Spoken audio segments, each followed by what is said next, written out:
How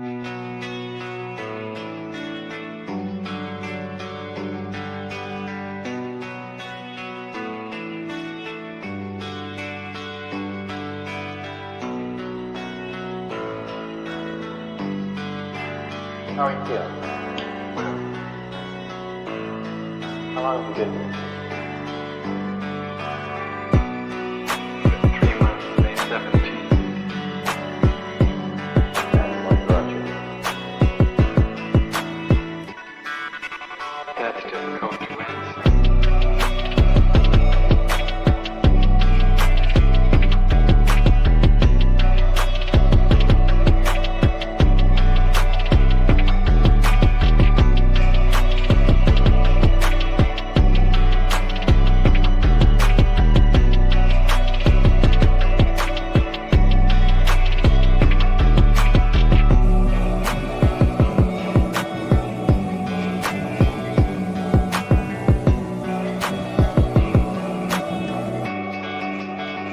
Some idea.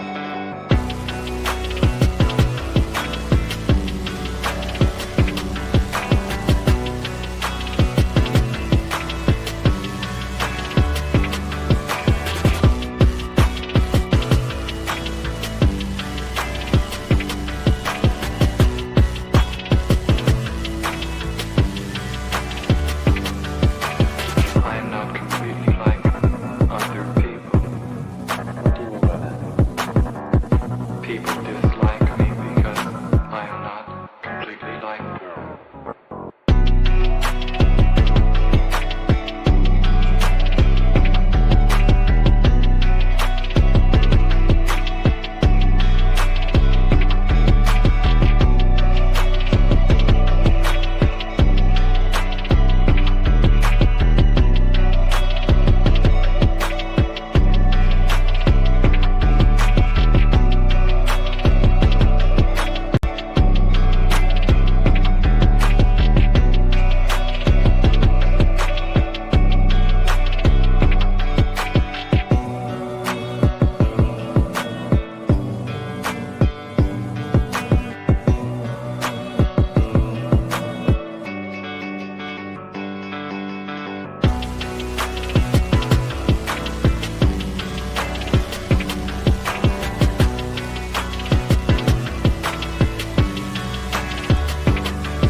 I am trying to do with my life something which few people try to do, and this influences my thinking and consequently my action.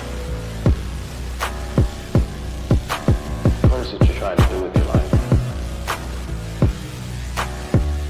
Play the piano for people. I'm not clear. How is it that playing the piano for people has eventually resulted in your being here in the hospital?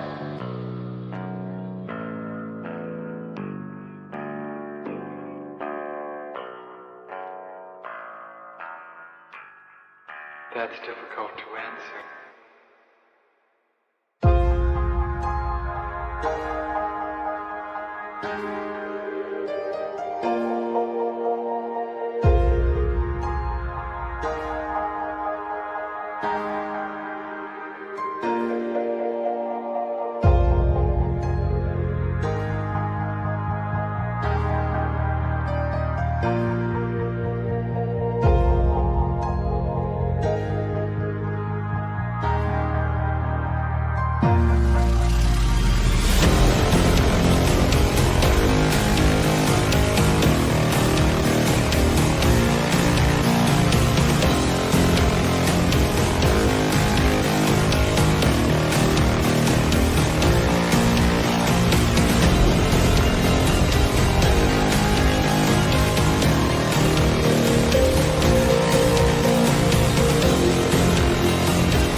this the end? There's a noise inside my head of crying people facing death. Is this the end? Is this the end?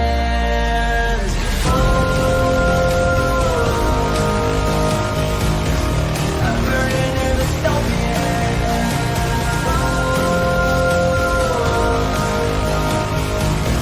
There's no place to hide.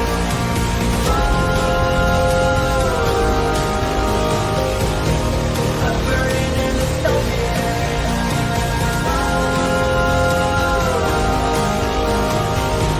This is the final time. What have we done to the world?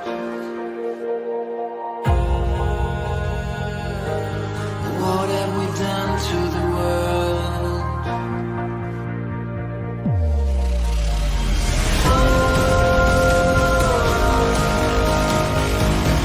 I'm burning in dystopia.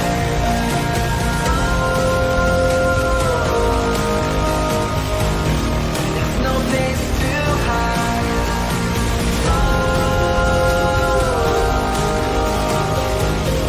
I'm burning in dystopia.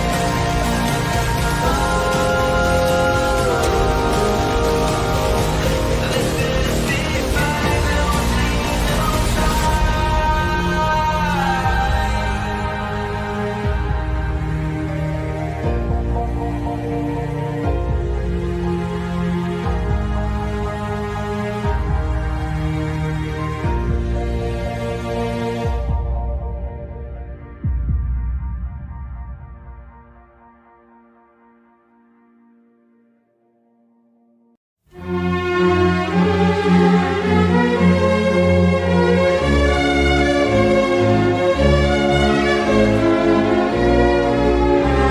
Und weil der Mensch ein Mensch ist, drum braucht er was zum Essen, bitte sehr.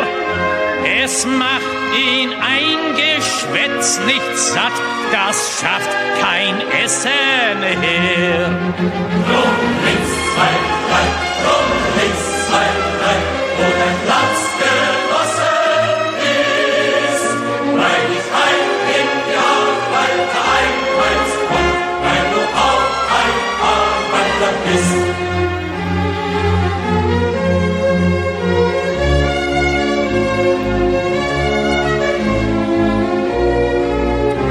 Und weil der Mensch ein Mensch ist, drum hat der Stiefel im Gesicht nicht gern.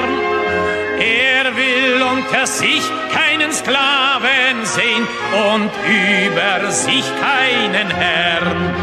Drum links, zwei, drei, drum links, zwei, drei, wo dein Platz genossen ist. Weil ich ein in die Arbeiter einheimst und weil du auch ein Arbeiter bist.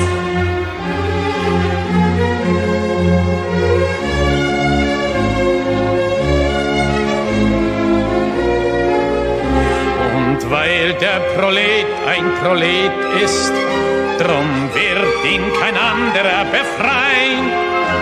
Es kann die Befreiung der Arbeiter nur das Werk der Arbeiter sein. Drum links, zwei, drei, drum links, zwei, drei, wo dein Platz genossen ist. Weil ich ein in die Arbeiter einheimst und weil du auch ein Arbeiter bist.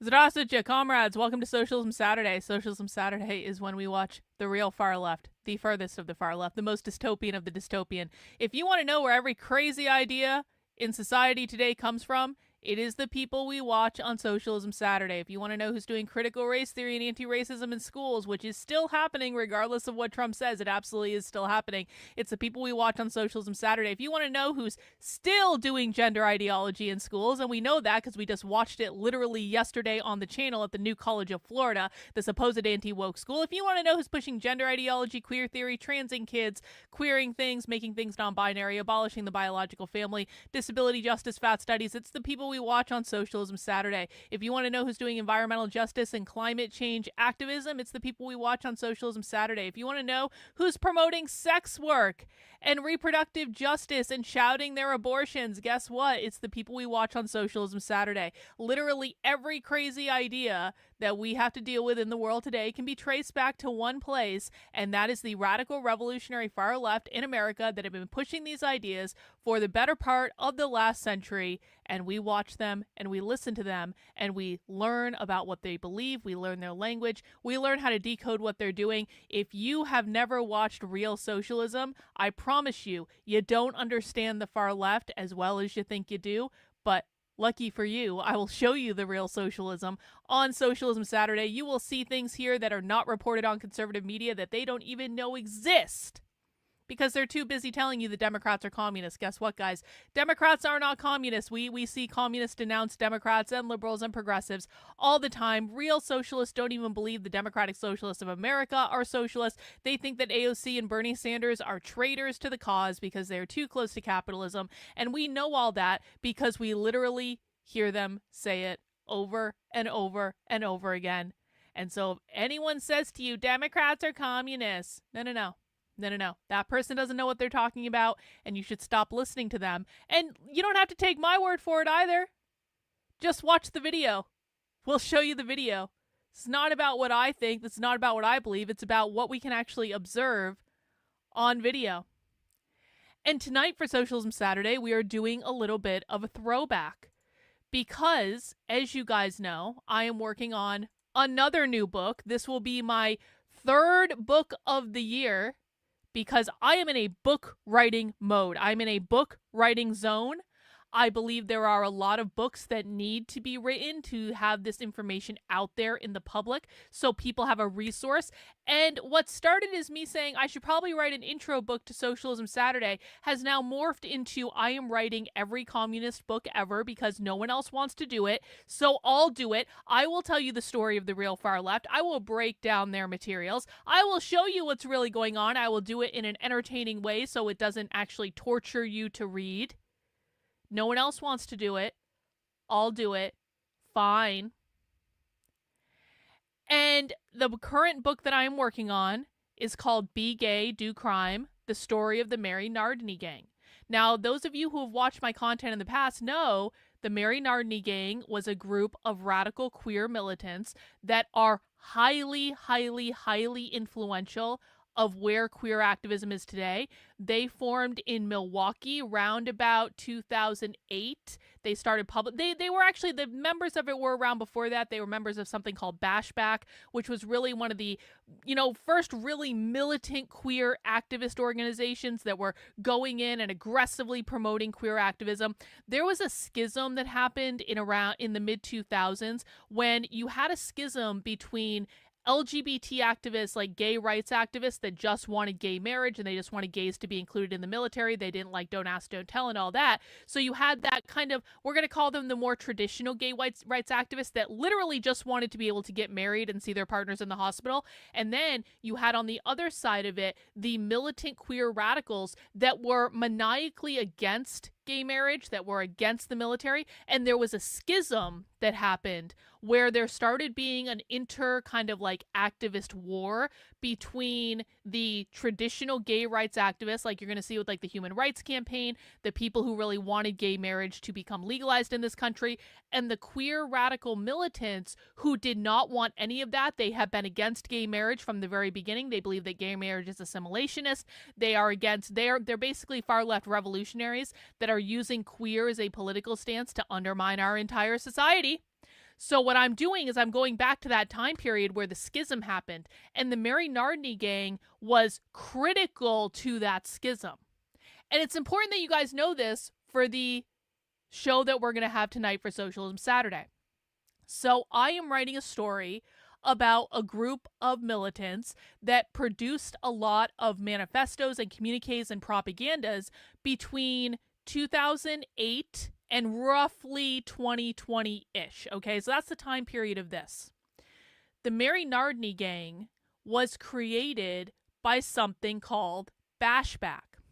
Bashback, which we just said, was one of the first kind of like protest groups that were really doing these in-your-face protesting tactics. They were going into churches and they were unfurling banners, and they were even disrupting the traditional gay pride events. They didn't want any part of that. They were being extremely disruptive, and this is back in like the 90s and the 2000s. The precursor to Bashback was a movement called ACT UP. Now, who in the chat has heard of ACT UP? You may have to be of a certain age to have heard of ACT UP, because ACT UP really started in the 80s. And I want to see in the chat if anyone has heard of them. But in the meantime, I'm going to take a couple of super chats. Naruto says, are we ready to lose an hour of sleep tonight? I don't even want to think about that, Naruto. Thank you, though, for the money. And then we've got another super chat, if my computer wants to cooperate, from Sunspot. I heard that you got the right people publicly coming after you. The next 4 years will prove your value as you reinforce and educate the public on why the left sucks. Go harder. It is time. Oh, yeah. We're going harder, Sunspot. We are going harder because you know what? Everyone else that claims to be anti-communist, you know what? They're all fucking distracted. They're all infighting among themselves. They're all they're either complaining about the Jews or they're complaining about the people who are complaining about the Jews. No one is actually producing quality anti-communist content except for possibly Andy No and Stu Studio. And on occasion, Trevor Loudon does some good stuff. But like really no one is doing this type of investigative research and journalism and documentation and stuff like that. So you know what? Here's my current stance on all of this nonsense. They can all go fuck themselves. No one else wants to do it. I'll do it. And my content will be better, and people are going to see that. And we're about to start doing a giant push out there to find more people who actually care about this stuff in a real way. And I'm going to talk more about that in a second. But no, this is the year. I am no longer fucking around. And you know what? It took me several years of being immersed in this far left bullshit to really wrap my head around it and understand it at a very high level. But guess what? Now I do. I have got this entire situation like locked down. I may not know everything, but I know more than I would put my knowledge of the real radical revolutionary far left against literally anyone. Put anyone in front of me. Put anyone that wants to debate me. Not only will I kick their ass in a debate, but I will be able to provide video evidence of receipts for every single thing that I say. So when they've been dicking around getting in fights on Twitter, I've been collecting video clips. When they've been dicking around trying to undermine people and spread rumors and spread gossip, I've actually been doing work. And this has been the case for years and years and years. And they can all go F themselves. And we're going to find people that actually care, that actually want to know about this, and we're going to create our own world. And that is going to be separate from all the nonsense and all the chaos. And it will operate with a very high degree of intellectual integrity. It will operate with a high degree of nuance. We are not creating some like bullshit organization that is just out to drive a political narrative. I want to know what the truth is. I want to document this stuff. I want to put it all together so that people can see, here is what happened. Here is what we are dealing with. This is not about who's going to get elected to Congress. I don't give a fuck. I don't care. I don't care if you're a Democrat or a Republican. I don't care if you are a communist or a fascist. Well, I do care if you're a communist. I don't really like communists, okay? If you're a communist and you want to listen, that's fine. Actually, unironically, I do think that communists are actually going to like this book, probably even more than conservatives. That is really going to be the most hilarious part of releasing this book about the Mary Nardini gang. I actually believe that the queer Marxists are going to like this book more than the conservatives. because I'm not writing a politically biased book. I'm literally just telling the story.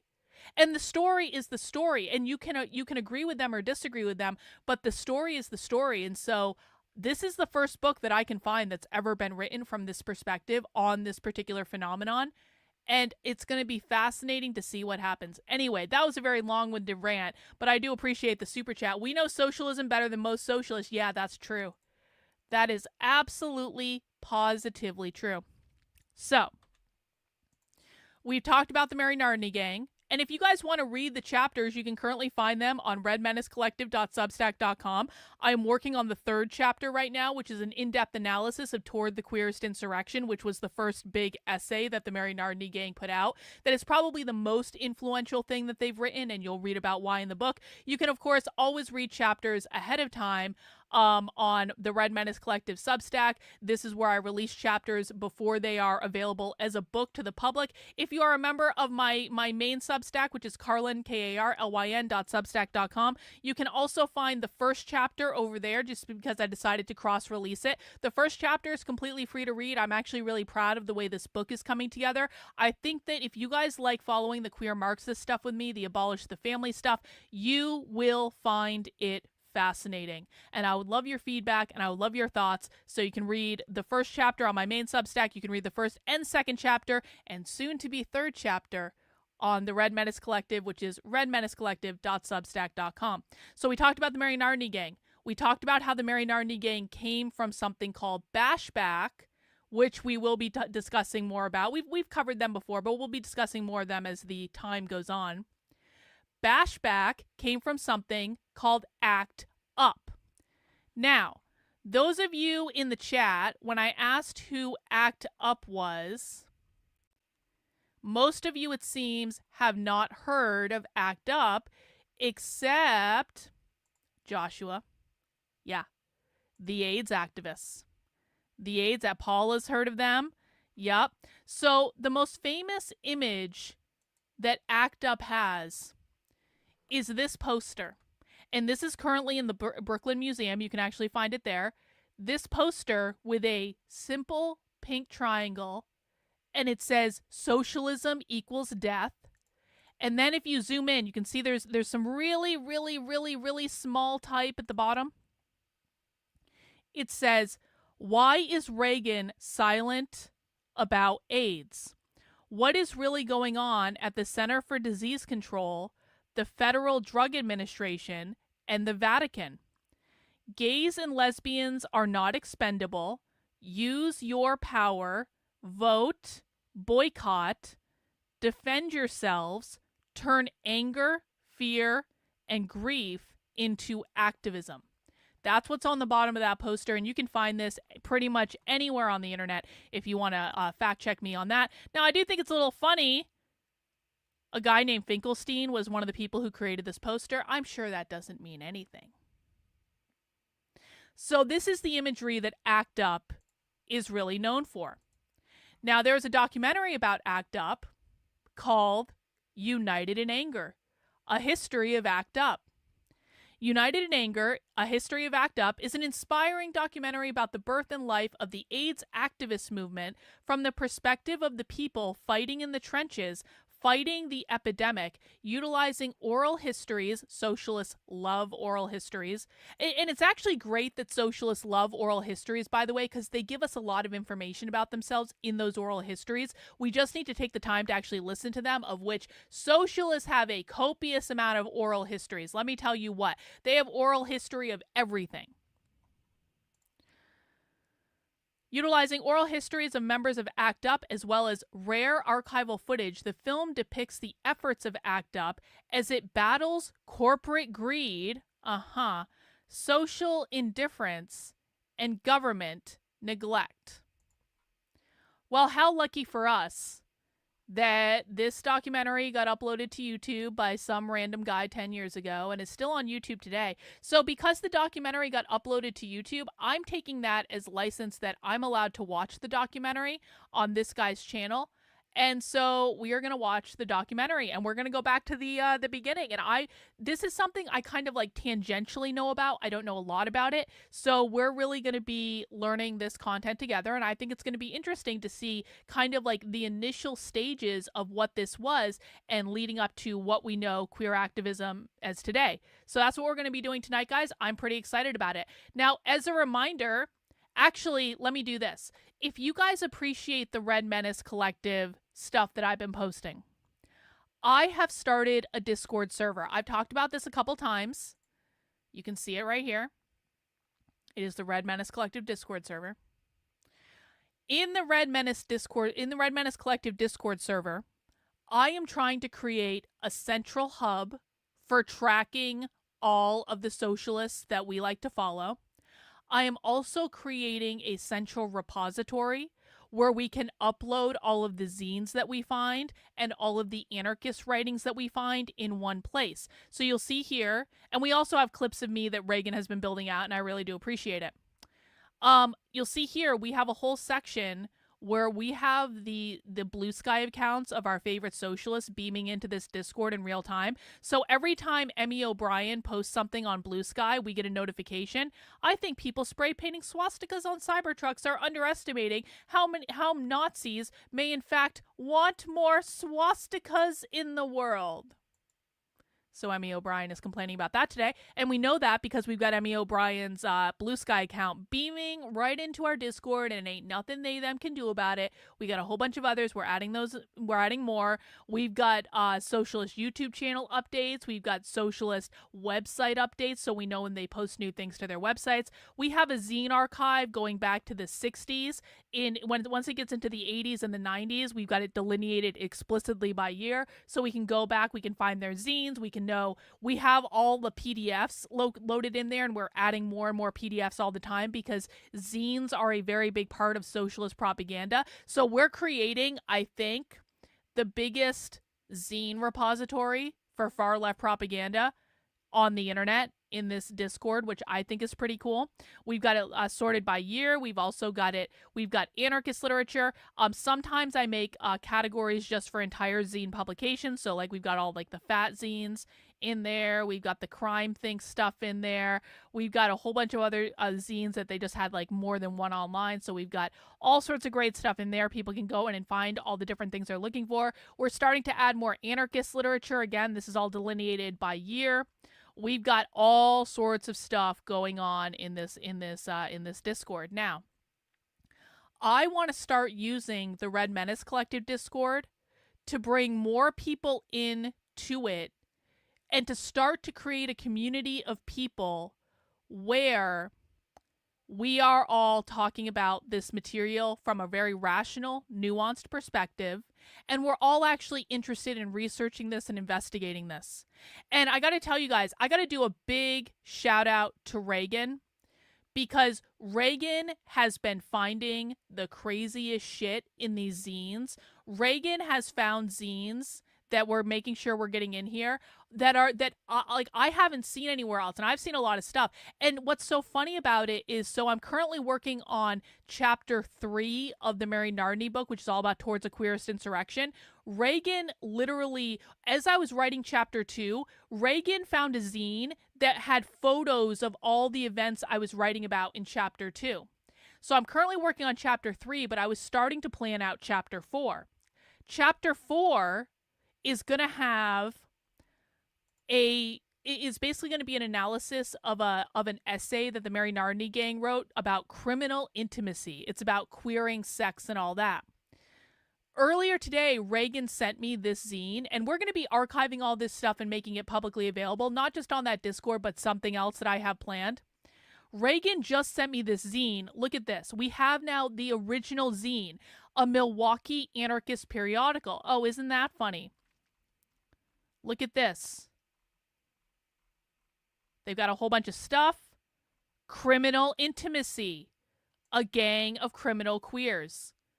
So this was literally what chapter 4 of the Mary Nardini gang book was going to be about, was this specific essay. And now we have the zine where this essay was originally published, because sometimes the Mary Nardini gang went by a gang of criminal queers. Okay? So, I don't know, maybe I'm just nerdy about this stuff, but I think this is so fucking cool. We're kind of going to create a little museum of this stuff where we have all their zines. We can go back and find all the original stuff in their propaganda. We have all this subculture stuff. We've been finding more and more and more of it. And now that we know where to look for it, it's actually starting to make it a lot easier. Because now that we've narrowed it down and we know, okay, we're not just looking in Seattle, we're not just looking in San Francisco, we're not just looking in New York City. This came out of the Midwest. This came out of Milwaukee. This came out of anarchists in Milwaukee communicating with anarchists in Chicago and Bloomington, Indiana, and Minneapolis, Minnesota. Queer activism was literally born in America's heartland.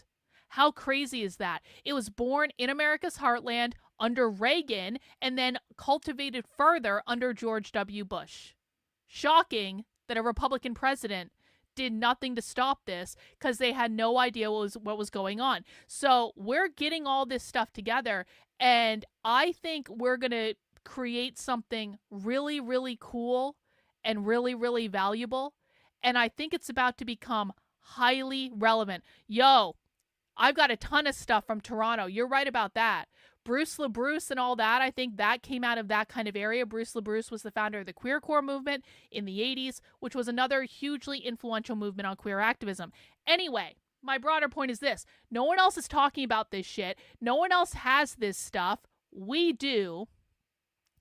And I want to create a community of people that are interested in analyzing this and going through it and talking about it on just a really real world way. And I've got plans for this Discord. This Discord is completely free. This is not the same as my supporter Discord. You have to become a supporter on my main Substack or my locals to get into my supporter Discord. We do other stuff there. We do like movie nights and stuff like that. That is still going to be exclusive for supporters. But I really want to make the Red Menace Collective Discord something that people can join for free. So we have a place where we can start creating a community of people that actually care about this stuff and a way that we can engage and research and have all this stuff organized in a way that makes it a really usable experience. So I have pinned the link to the Discord at the top of the chat on YouTube and Rumble. If you join it, go ahead, let us know in the verification. I can see we've already got people that are waiting to be verified. I promise I will get to you when I can, okay? But let's get into the Discord. Let's start actually using this. I would like to make sure that other people, I would like to have other people add stuff to the Discord and be able to help us build this out. We can really make this very much a community initiative where we're doing this. Like, I call it the Red Menace Collective. That means it's not just about me. It's never just been about me. It is about us. It is about we. And if no one else is interested in doing this stuff in a real way on the internet, that's fine. We'll do it. Not really, if I'm honest about it. I really want this focused on America. Captain Stark, I appreciate that Canada is very socialist, but everything I do has to be focused on America. Otherwise, things just get, if something in Canada directly relates to something that happened in America, that is a different thing. Like the queercore stuff with Bruce LaBruce in Canada, that directly relates to what happens in America. Stuff from the Canadian government, no offense, I don't give an F. I don't care. We need to focus. All right. So if you want to join the Discord, I hope you guys do. It's just getting started, but I really want to create just my own kind of space where we're going through this stuff and it's people to take it seriously and no drama and no bullshit. And I mean this. I don't want any fucking drama. I don't want any infighting. I don't want any whining. I don't want any complaining. All right. Everyone needs to be adults. The bar is very low. But I will remove your ass if you disrupt my peace, okay? Do I know when we're going to start streaming tomorrow? Okay, we're doing Queer Rope streaming tomorrow. I'm thinking around 2 p.m., 3 p.m. Eastern time is when I'm going to start that. So 2 to 3 p.m. Eastern time is when I'm going to do the spy stream. I promise I'll be sending out more information about that. But it's going to be somewhere around that time period, trendling. All right. All right. Let's see. What else do I have? Is that it? Movie night tonight. So, speaking of movie nights in the supporter Discord, there is a showing of Orgasmo tonight. This is part of Mr. Jennifer's ABCs and Double Ds, where at 9 p.m. tonight, so we're going to get into the documentary because we got to get it wrapped up by 9 p.m. tonight. Okay, these are separate Discords. My supporter Discord is not the same as the Red Menace Collective Discord. The Red Menace Collective Discord is free and open to everyone. The supporter Discord is only open to supporters. So these are completely separate things. So yes, you have to join that Discord separately. Okay? So tonight, after Socialism Saturday, around 9 p.m. Eastern Time, they're going to be showing Orgasmo in the supporter Discord. This is part of Mr. Jennifer's ABCs and Double Ds. This is a Mystery Science Theater 3000 takeover. They were supposed to do this last week. It just didn't happen last week, so now they're doing it this week as a makeup. Tomorrow for movie night, we are watching The Island, which is an awesome movie, and I'm really excited about that. That's going to be at 8 p.m. in the supporter Discord. And then on Monday, MacB is showing part 1 of the original Brave New World miniseries, like from the 80s, and it's so good. He's going to do part 2 next week, of course, but actually we got some really good movies. I don't know about Orgasmo, but they're doing some commentary over it, so it should be kind of funny, I guess. But we're going to try to get Socialism Saturday wrapped up in time for the movie night to start. I want to make sure everyone knows that is available. If you need to join the supporter Discord, head over to my main Substack, which is Carlyn, KARLYN.substack.com. Go to the digest email and scroll all the way down to the bottom, and that is where you will find the link to the supporter Discord, and you got plenty of time to join right now if you've never joined already. So join the Red Menace Collective Discord and join the supporter Discord at the same time. 2 separate things, but you can join them both while we're on the stream. All right, that is really all I have before we get into it. As a reminder, we do have a set of rules for Socialism Saturday. So I do just want to play the rules real quick. If you are new to Socialism Saturday, please let us know in the chat that you are new. And if you want to support the stream, go ahead and send in a super chat. I do have a $100 super chat goal, which I think is pretty nominal, to be honest, to spend all this time streaming with you guys. So if you want to support the work I'm doing, please contribute. I am 100% funded by you guys, and I like to front load the goal. So the quicker we get the goal done, the happier I'm going to be for the rest of the stream, which bodes well for you guys. But we do have rules for Socialism Saturday, and I do want to make sure we play the rules real quick, just so people know what they're getting into. And here you go. All right, for anyone that's new, we have some rules for Socialism Saturday. Let me go over them real quick. Socialism Saturday is a research group and a class. We do take this seriously. You're allowed to have fun. You're allowed to have a drink or two. You're allowed to kind of kick back and joke in the chat. However, I need everyone to understand that when we are researching the radical revolutionary left, we do take this seriously. And so if you're shitposting in my chat, I'm going to tell you to stop. If you are posting off topic in the chat, I'm going to ask you to stop at some point because it's going to be distracting to what we're doing. I need you to think of yourself as in a classroom. And I'm not talking about an online classroom. I'm talking about a real-life classroom, okay? When you walk into a real-life classroom, I am the teacher, you are the students. You are sitting in the desk. I am sitting in the front of the classroom. I'm standing there teaching you what is going on. If you were in a real-life classroom, you wouldn't walk in, start throwing shit at the wall, yelling, saying, I disagree with you because my best friend said something different. That's not allowed. I don't care about your feelings. I'm not going to coddle your opinion. And that's going to be the way it is. And if you don't like it, you don't have to be here. But if you are in my classroom, you will respect my rules and you will listen to me. And if you do not do that, then you will be removed. And how you feel about being removed makes no difference to me at all. The expectation is if you're going to be here and you're going to be watching Socialism with us and you're going to be participating in the chat, you are doing it because you are serious about learning this topic and understanding this topic. The minute that I think that you're just fucking around or you're trolling or something like that, you're going to get put in a timeout or permanently banned, and that's just going to be the way it is. Rule number 2, don't be a dick. Do not insult me. Do not insult other people in the chat. I can do whatever I want because I am the queen fascist bitch of my YouTube channel. So I can say and do whatever I want. But if you don't insult me and you don't insult other people in the chat, we're not going to have a problem. So be an adult, rein that shit in. Number 3, no whining. I don't care about your feelings. I don't care if you feel personally attacked. It makes no difference to me at all. And I promise you, I care about your feelings a little bit more than the left does. So if you can't handle me, you can't handle the left. If you start whining and complaining because you don't like the rules or you think you're being treated unfairly, you can just leave, bro. There's the door. You don't have to be here. Number 4, listen. Our job here and why we do Socialism Saturday is to listen to what the left is saying, to listen to what real leftists are doing in the real world. This is not to support your confirmation bias. This is not to support any conservative bullshit narrative that you may have heard on Glenn Beck that one time. This is not to be what you want it to be. This is to engage with reality. We need to listen, we need to actively listen, and we need to understand the left better than they understand themselves. That is the purpose of this exercise, okay? As part of that, I do ask that people refrain from debunking.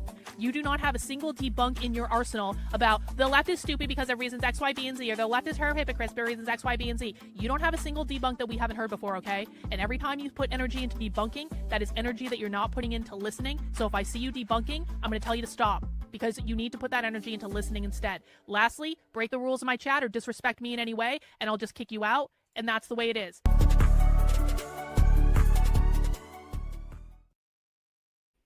All right. Those are our rules. We got our super chat banner up.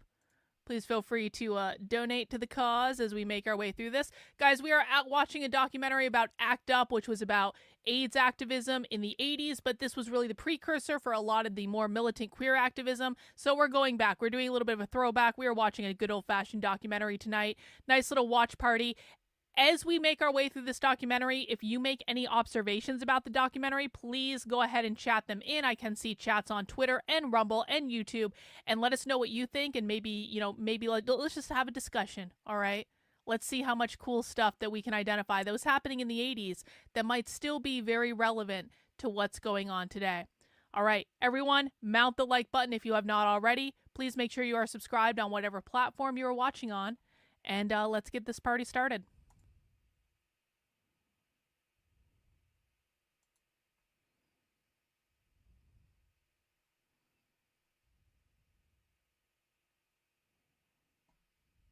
I remember calling my parents after a while, and they became almost the measure of how much grief was in my life, because I would tell them about the next friend who was sick or the next friend who was dying, and it was so interesting because unlike my friends even, they were the ones who would say to me, this isn't supposed to be happening to someone your age. Living in New York at that time was like crazy because people are getting sick every day.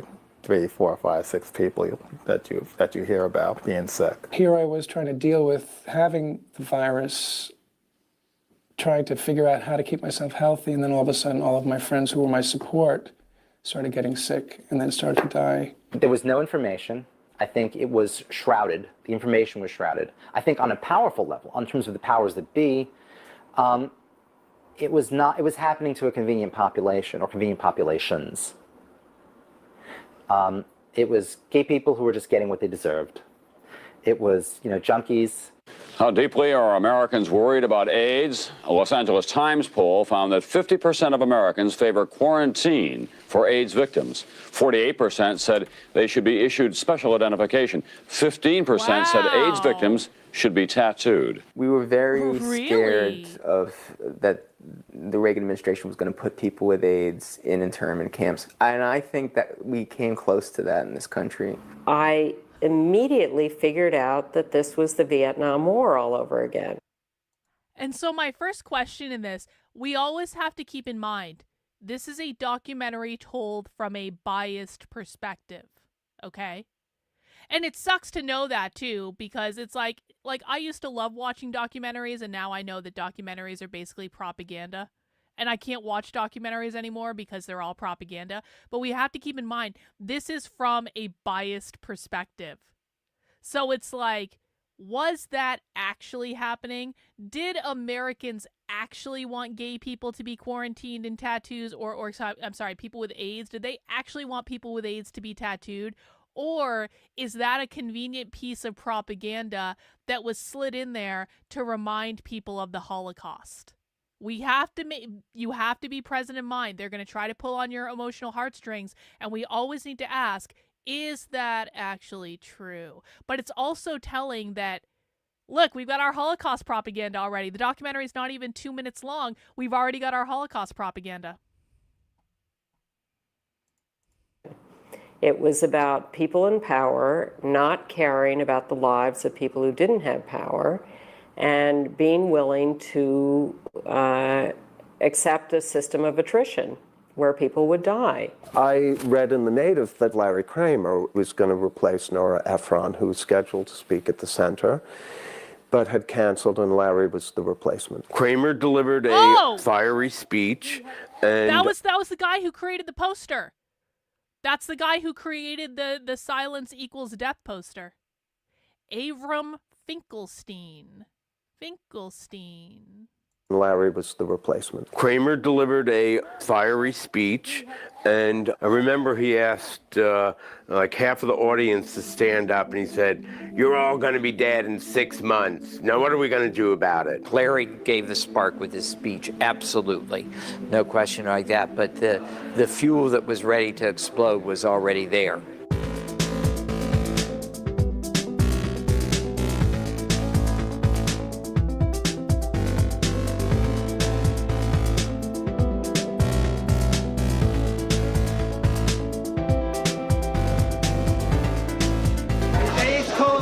Unleash power. We are a diverse, nonpartisan group of individuals united in anger and committed to direct action to end the AIDS crisis. United in anger and committed to direct action. Where have we heard that before? Direct action means protesting, by the way. Or protesting, or more militant kind of like staged events where they're making up like die-ins and storming churches and things like that. Direct action is actually going out and doing something in the world. Hey, Micah, thank you for the super chat. I appreciate it. Good to see you. Yeah, the graphics and music are fun, aren't they? Very 80s.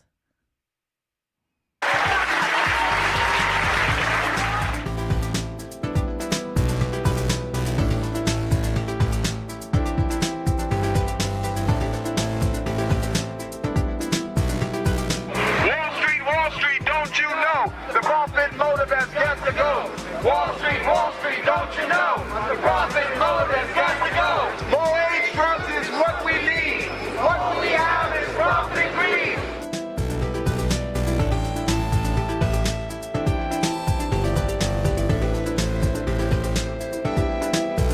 Act up, fight back, fight AIDS. Act up, fight back, fight AIDS. Act up, fight back, fight AIDS. Act up.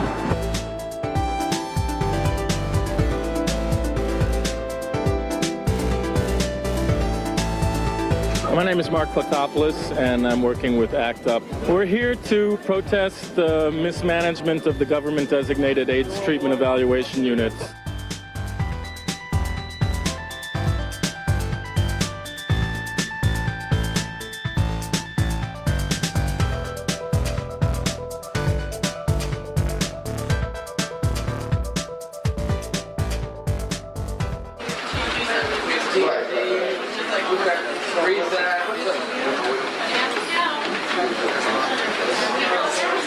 Those first few years, people were so busy digesting what was happening to them that politics only came up after 5 or 6 years of being knee-deep in a crisis. You know, the very first things we had to do was to try take care of the people who were sick and try and make sense of it for oneself. I went to ACT UP actually primarily, I think, as an outlet for my anger and my rage. My boyfriend died of AIDS, and I was really, really upset that I couldn't do anything to help save his life. I was actually walking to work on Wall Street that morning and got handed the flyer. So I went to the very next meeting and didn't miss a meeting after that. I was hanging around the center on a Monday, and there was a lot of noise coming from room 101. because I saw so many people there, I knew, something really big was going on. So, okay, I'll come in here for a few minutes just to see what's going on. My brother died, and after the wake, I went over and sat in an ACT UP meeting. I didn't know where else to go, and I wanted to just go and feel that energy, that ACT UP energy. I can't explain it, but it made me feel better. And when word got around that on Monday night, ACT UP gave a home to people who were sick, to people who were not yet sick, and to their friends and people who cared for them, it was not long before 100 to 2. So, Fellium is asking, so this started because apparently in the 80s when all these gay people were dying of AIDS, Reagan was president, and Reagan refused to say the word AIDS. And so what they were originally trying to do with this was to basically force Ronald Reagan to like confront the issue of AIDS because he wasn't even saying the term. And again, I'm just explaining this. You don't have to agree with it. I'm explaining what their perspective was. And the drugs to treat AIDS, AZT, which they mentioned earlier, it was extremely expensive, essentially. And they weren't, and you might remember this if you remember the movie Dallas Buyers Club, because this is what they were talking about. Like, they didn't allow people to go to Mexico or Canada to get the drugs that they could use to treat AIDS. They instead only approved this exorbitantly expensive thing that most people can afford, they didn't have access to. So this is one of those things where it's like, maybe they did have like legitimate grievances, but we always like it's like socialists take a nugget of truth and they cover it in a pile of bullshit. So it's like there are legitimate grievances that the left has, and I do think it's important that we understand what those legitimate grievances are, but you also have to understand that the legitimate grievance is a nugget that they cover with a ton of bullshit because they want to fundamentally disrupt the system.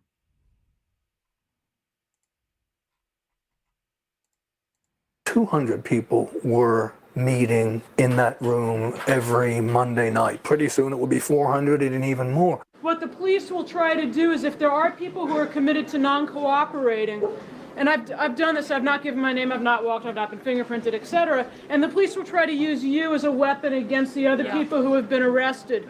On the floor of ACT UP, there were people who had long histories of organizing. Even though the number of people with those kind of life experiences was small, the influence was great because a lot of the people who came into that room were blank slates politically. This was my first impression. As someone who had been so politically active, there was not anybody in that room I knew.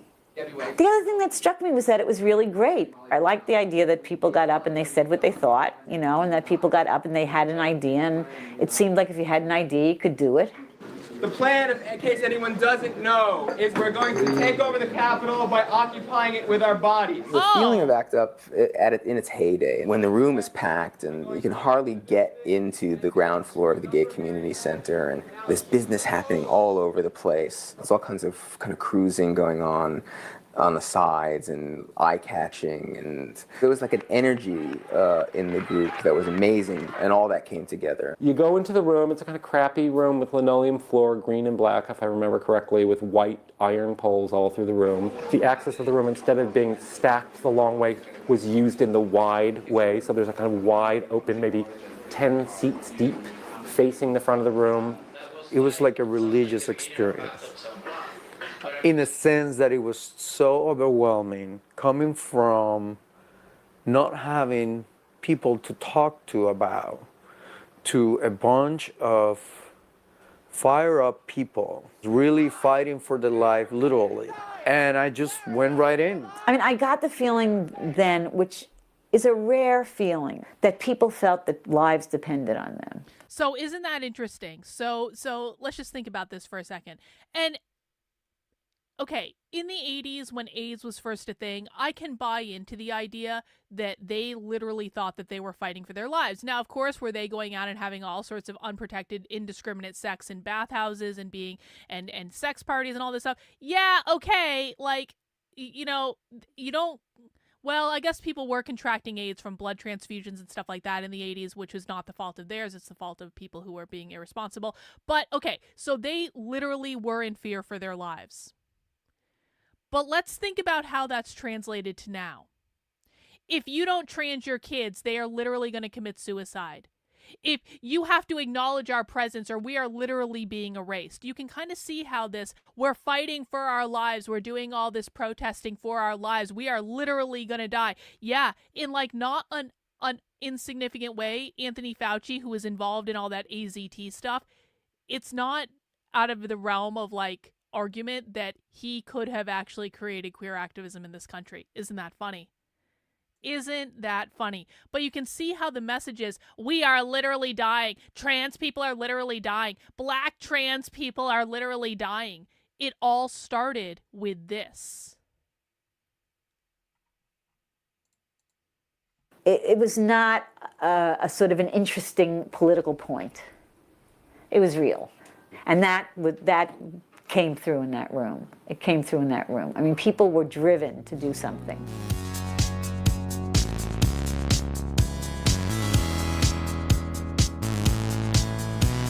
A life-threatening article in Cosmopolitan.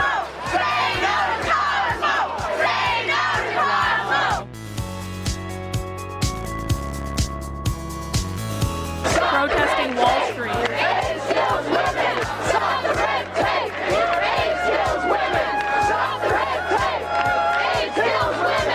Wow.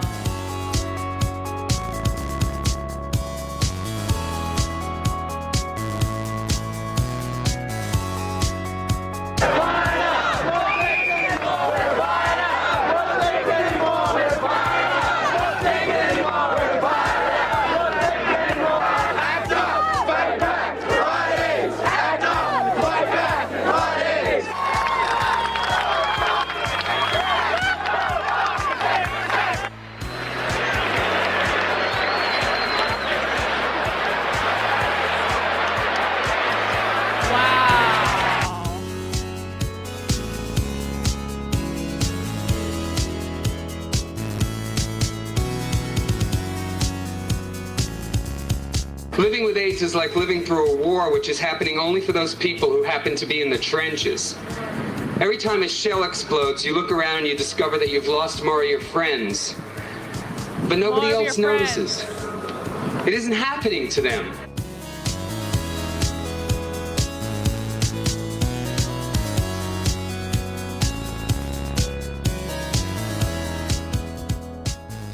Those early days, the message that was repeated over and over was drugs into bodies. We wanted access to drugs, and we wanted a much quicker approval process, or we wanted stuff given to people before it was approved. The whole process of the FDA, the drug testing process, took years. We don't have years.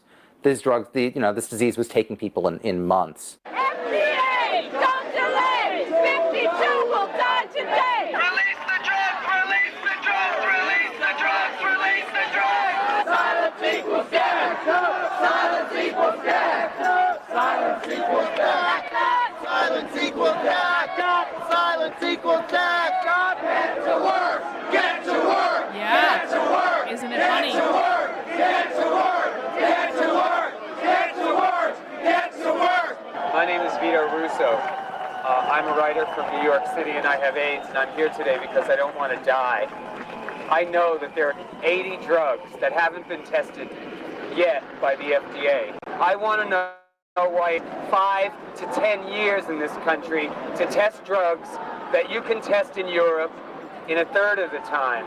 We are simply asking the FDA to do it quicker. We found out, at least within those few years, if you could identify an obvious problem, if you could get the media on board about it, if you could get 200 to 300 ACT UP people. Hang on, we got a member chat from Rottweiler. Thank you for being a member of the channel for 13 months. Could it be fair to say that the argument of they, them being erased is also an argument against being assimilated into capitalist normativity?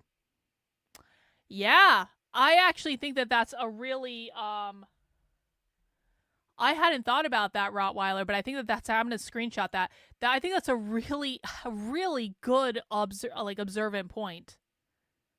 Yeah, I agree. Thank you for that.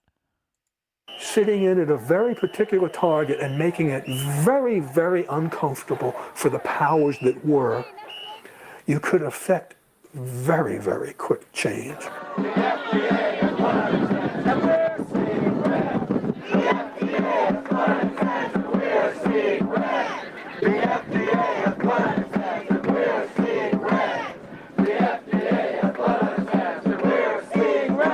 Because I had been part of the mainstream media, I understood it, and I could explain it to activists and therefore help strategize how to take that knowledge and use it to our own ends. Because we had activists from all over the country for that action, we had found people from all over and designated them as media spokespeople. And the national press did show up. Seriously? I was on an art walk last night where someone was wearing a queer as in fuck you jacket. That's Johnny. Thank you for sharing that, bro. Let me just take a screenshot of that. I want to remember that for later. Once you start seeing this stuff, you cannot unsee it. You start seeing it everywhere. Up to that action in quite large numbers. Mike, I think, Signorelli, turned to the press and said, over there are people from 20 different states, each holding a little placard saying where they're from, ready to be your local spokesperson on these issues. That made the difference between the protests getting page 5 in the Arizona paper or the Dallas Morning News and being on the front page because there was a local person there. We're here because this government has the resources to deal with the AIDS epidemic, and they won't do it unless we force them. So we're trying to force them to deal with the AIDS epidemic. Tell me who you are and where you're from. I'm David Stern. I'm a person with AIDS from San Francisco. Do you think this has been a successful action? Do you think it'll have an impact on the FDA? Yeah, and we appeal to everybody to make it have more of an impact by continuing these kind of actions. Because we have to keep the pressure up on the government. They won't deal with the AIDS epidemic properly unless we keep up the pressure.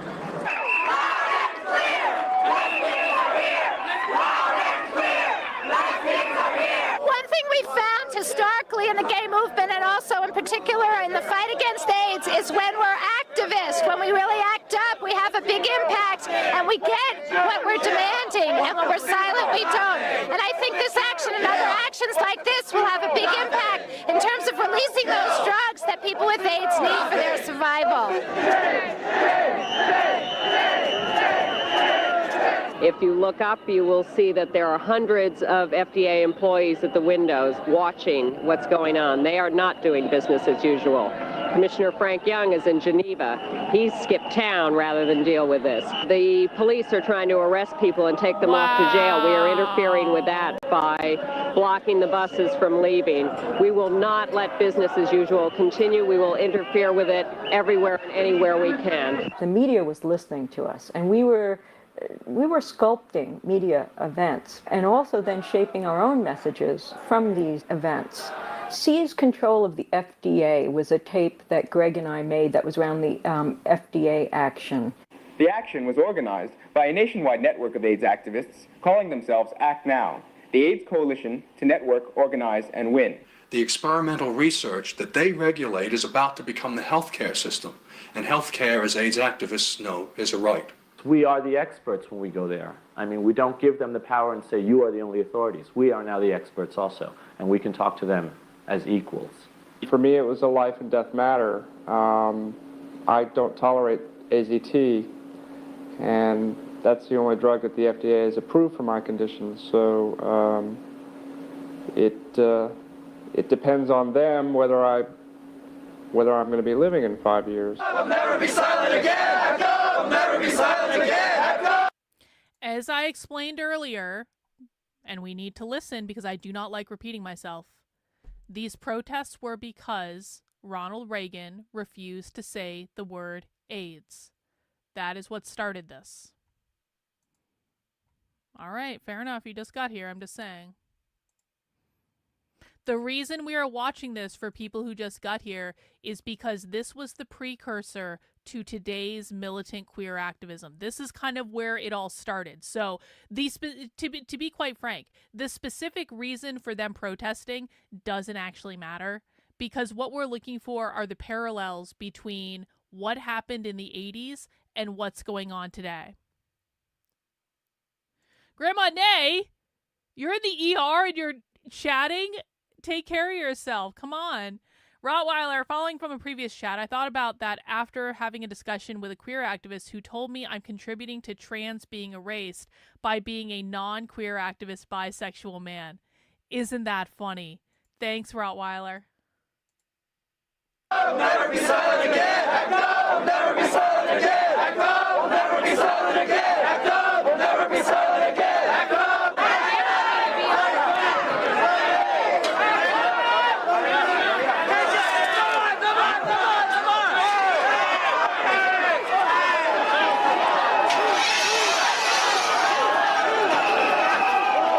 What the FDA did was shift the group away from a defensive posture to an offensive posture. When the FDA action enabled us to come up with a vision for the way that healthcare should be done in this country, the way that drugs should be researched and sold and made available. The idea was to cut through the group. Anytime you guys hear the left talk about direct action, this is what they're talking about. This type of protesting where they're being destructive, they're getting in people's faces, they're causing problems. This is the same type of direct action that we're seeing on college campuses now. It's the same type of direct action that we were seeing on college campuses last year around the Palestine issue. So anytime you hear them say the words direct action, this is the kind of spectacle that they're trying to create. The bureaucratic red tape of the Food and Drug Administration. But more than that, that people with AIDS should be involved in every level of decision making concerning research for a treatment and a cure for our disease. The most successful piece of the action was that for the first time the country got to see a national AIDS civil rights movement. It was a turning point because it was the front page of every major newspaper in the country. It was the lead story on all of the nightly newscasts. It was really the start of the national AIDS movement, was the FDA demonstration. And the relationship with the FDA was really transformed. It changed. Drug approval standards changed. The demonstration was a really important piece in forcing the agency to realize that they had to deal with us in a way that they weren't used to dealing with consumers. Yeah.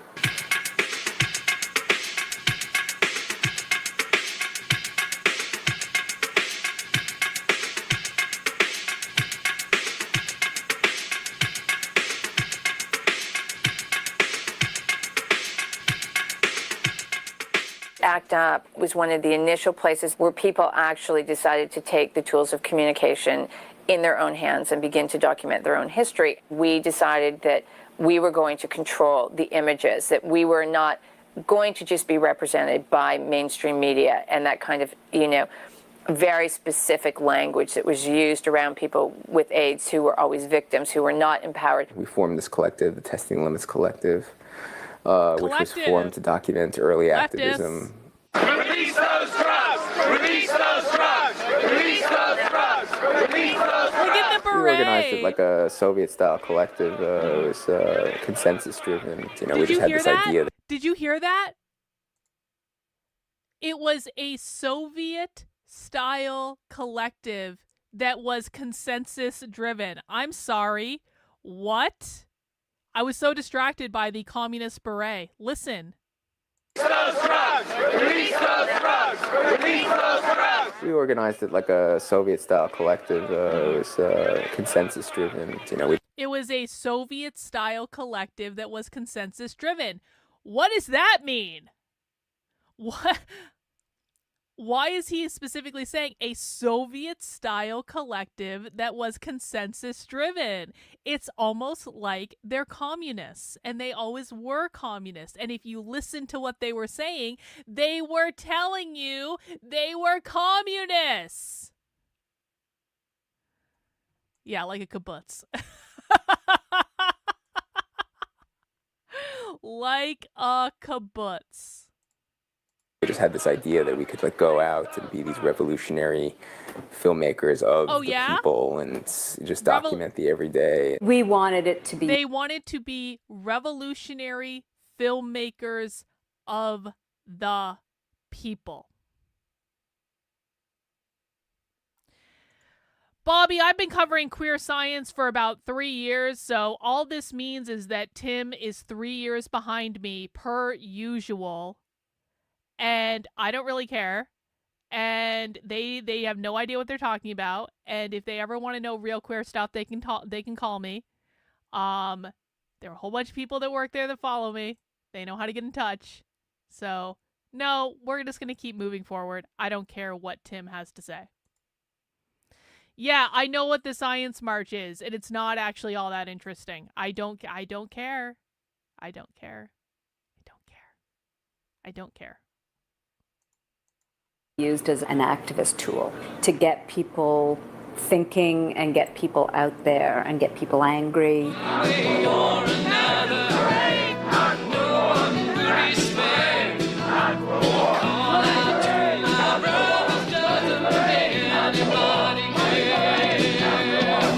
A desperate population here. This is the first time in history where the afflicted population is actually taking control of the epidemic.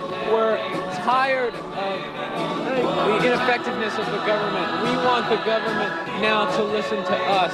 Our community has finally come up with a disease that will do one of two things. It will either kill us or it will politicize us. We are at war. We are absolutely at war. 30 years from now, everybody's going to ask, what did you do in the war? You know, what did you do in the war?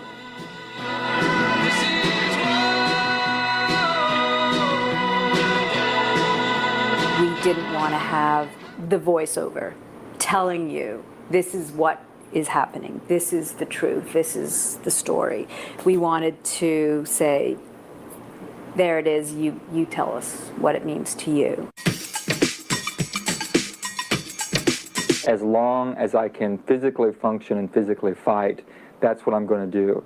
And I may not be able to fight the virus, I may not be able to fight the disease, but I can fight the system. I hope by me doing what I'm doing, by coming out, encourages other women to make yourself visible, and letting them feel comfortable in saying that it's okay to have AIDS. When we talked about doing Diva TV, it was partly because we felt that the cameras were really an extension of ourselves. You know, I mean, I remember all the Diva people really just like having our cameras in our backpacks all the time. The way people carry a laptop now, we just had our cameras. Who is old enough to remember when you had to have a fucking big-ass camcorder that actually, you would actually have like a VHS tape in the camcorder, and that was how you film video? Oh. I'm old enough to remember the first digital cameras that had floppy disks that would go in the camera, and the camera would save the picture on the floppy disk. I actually have one of those. I think to this day, I'm pretty sure to this day I still have one of those. Not that I use it at all. I don't even know where it is, but I know that I have one. Oh man, did anyone else just feel old? I'm obviously 29, but I just felt old.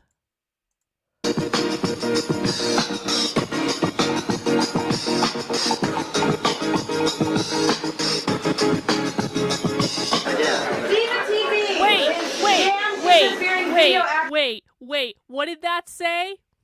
Diva TV. We are committed to making media which directly counters and interferes with dominant media assumptions, that means capitalist, about AIDS and governmental negligence in dealing with the AIDS crisis. Dominant media assumptions. Diva TV is damn interfering video activist television. We're a new activity group, and there's a lot of us around, as you can see. And tomorrow we're going to be, among other things, we're going to be doing police surveillance. We're going to make sure that police surveillance? Where's your badge? Where's your badge? That's too tight! That's too tight! Where's your badge? Shut up! Where's your badge? Too tight! Calm down! It hurts! Too tight! We made a lot of VHS copies, and people were sending them back home just to give a sense. It was sort of this, it was like newsreel. It was like act up newsreel.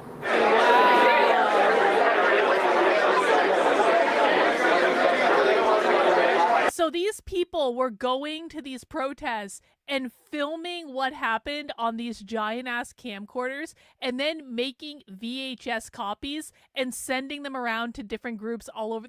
This is activism before the internet. I just think everyone should be a little bit more thankful with the ability that we have to share information now, because can you imagine if we had to actually go out with a giant ass camcorder and fucking film everything on a VHS and then get more VHSs and make copies of the VHS and then physically mail them out to people?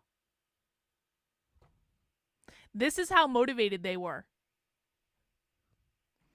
Yeah, kids today have it a lot easier, and it illustrates their dedication to their cause. We have no cause to complain. Yeah, remember when, oh God, I remember tape trading. I don't want to talk about that.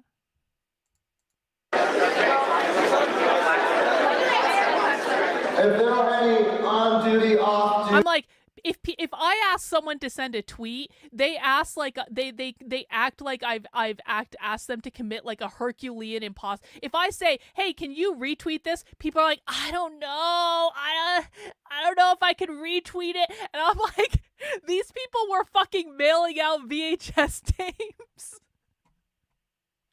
We are spoiled.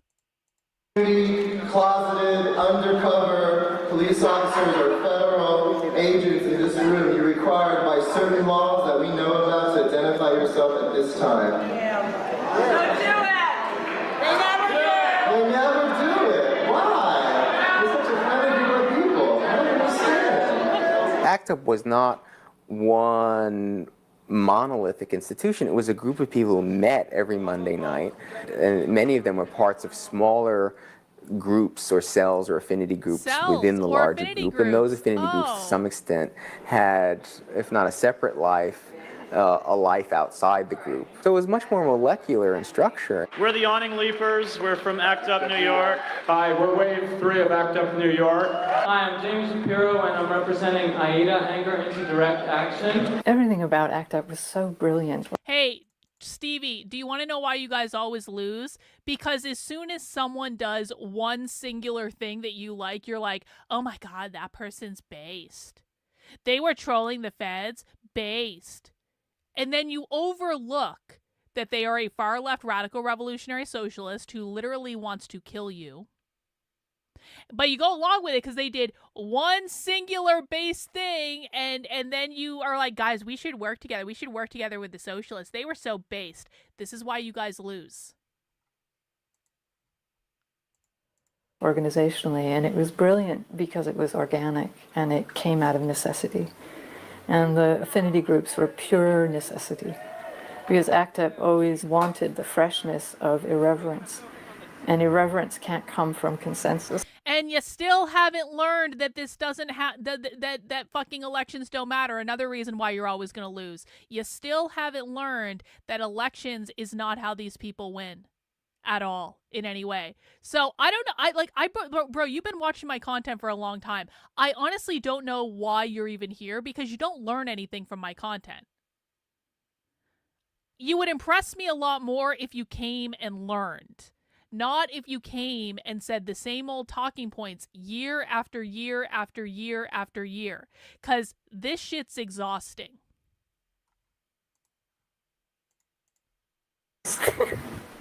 And the affinity groups allowed for small groups of like-minded people to do whatever they wanted. We're the Isolations from ACT UP Chicago. We're with the Power Tools, and we're the group that shut down the New York Stock Exchange. I'm Maxine again, and I'm Linda. And I'm from the Coast Affinity Group in New York. So the idea of affinity groups was from the civil rights movement and also from the women's movement. And the whole idea was that when you get trained to do civil disobedience, that you have to you break down the group into smaller groups, so that you sort of know everybody and everybody knows you, and you can support each other in a very specific kind of way. We're the Invisible Women. We're from ACT UP New York. I want to announce the first ever in the history of the AIDS activist movement. Does this remind people of what they do at the Socialism Conference? We've watched the Socialism Conference many times on this channel, and basically what happens at the Socialism Conference is there's a panel of people that give a presentation, and then a whole bunch of people line up at a microphone, and they all get 2 minutes to say whatever they want to say, and it doesn't even necessarily have to relate to the presentation, and a lot of them go up, I am such and such from the Tempest Collective, and then everyone cheers it's in the Tempest Collective, and we're doing an organizing thing, and blah-da-da. This is exactly what happens at the Socialism Conference. An affinity group for people dedicated to alternative and holistic treatments. We're called the non-toxics. We are Los Locas Radicales, and war is wipe out AIDS and racism. Affinity groups within ACT UP. Wipe out AIDS and racism. It was intersectionality.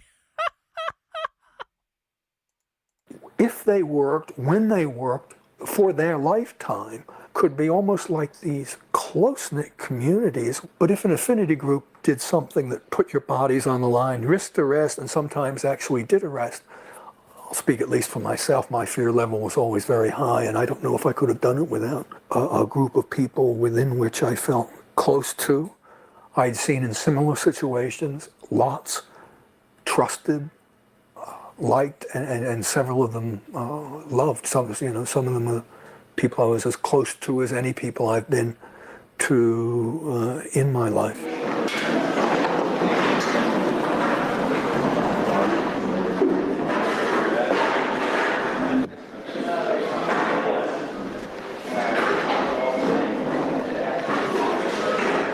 We really began to talk about civil disobedience as a safe tactic for making a stronger statement and as a way of getting media attention. For civil disobedience, I think it's absolutely critical to do an affinity group structure for safety. Again, locking arms. It's painful, and that force of resistance that you're providing can be used against you. We really talked about trying to get everybody in the group trained for civil disobedience because you don't always know when it's going to happen or when you're going to want to do it. So they were training people for civil disobedience. They were training people to get arrested. Guess what? That is literally exactly what the left does today.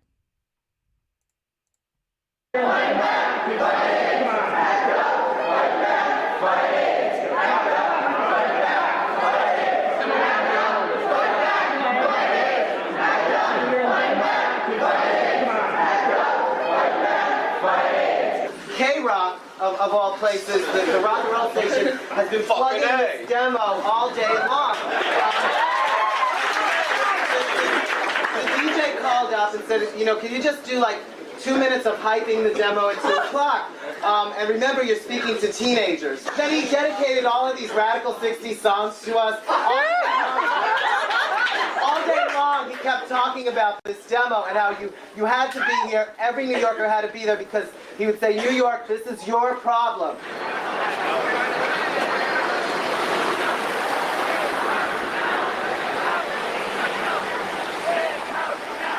Housing, not shelters.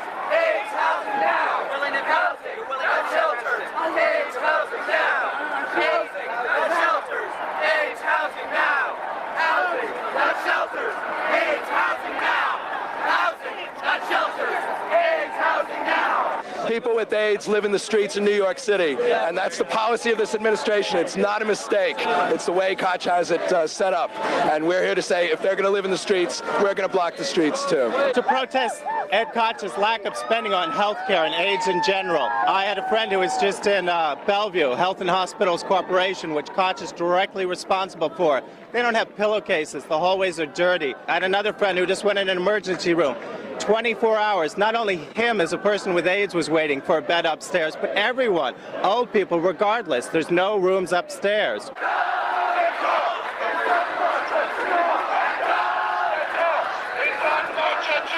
All right, if anyone is talking about libertarianism in my chat, they need to stop now. You need to be paying attention. The people that are talking about libertarianism don't know what's going on. I promise you, pay attention to the fucking video. No off-topic discussion. I do not care about your fucking opinion about libertarianism. It makes no difference.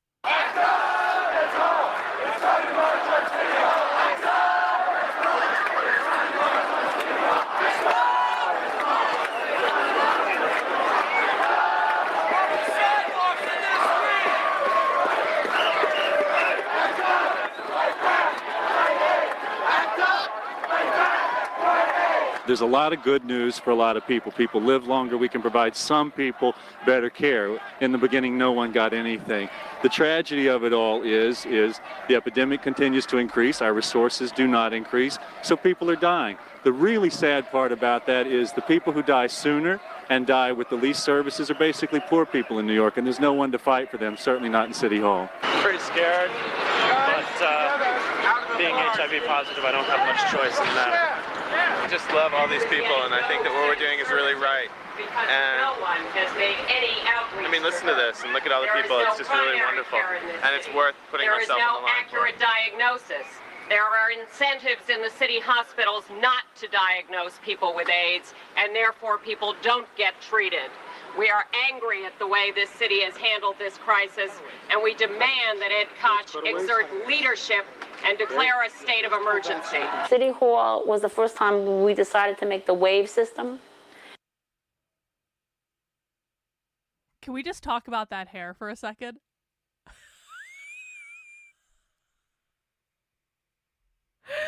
This is like the queer haircut of the 80s.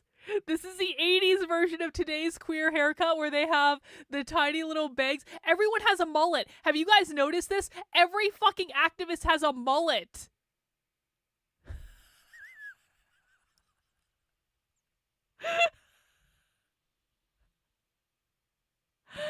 It's a non-binary mullet haircut. It does look like it does. Oh my god. Where you get arrested in waves, right? So it, like one group would maybe have a demonstration on that corner over there and another one on the next corner, so you'd get arrested like that. The first group would get arrested, and then they called it waves because the next one would come like a wave to get arrested. Those are the options. Go in the street now with CD9 or wait. 1. He says go. 2 now. He says now. 3. 3. Tom. Now. Go now, Tom says. 4. Now. 4 says now. 5 says now. 6. Now, if you won't want to go, say no. Don't feel frightened about it. 7. Now. Says now. 8. 9 now. 13 now. 15, we're...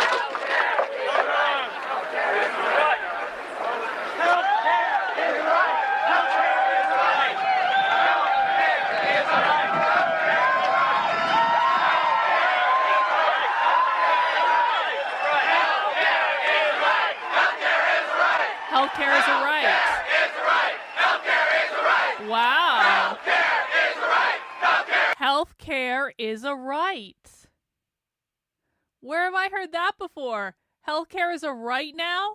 Now, see how this escalated? This escalated from they wanted Ronald Reagan to say the term AIDS. Okay, that might be valid.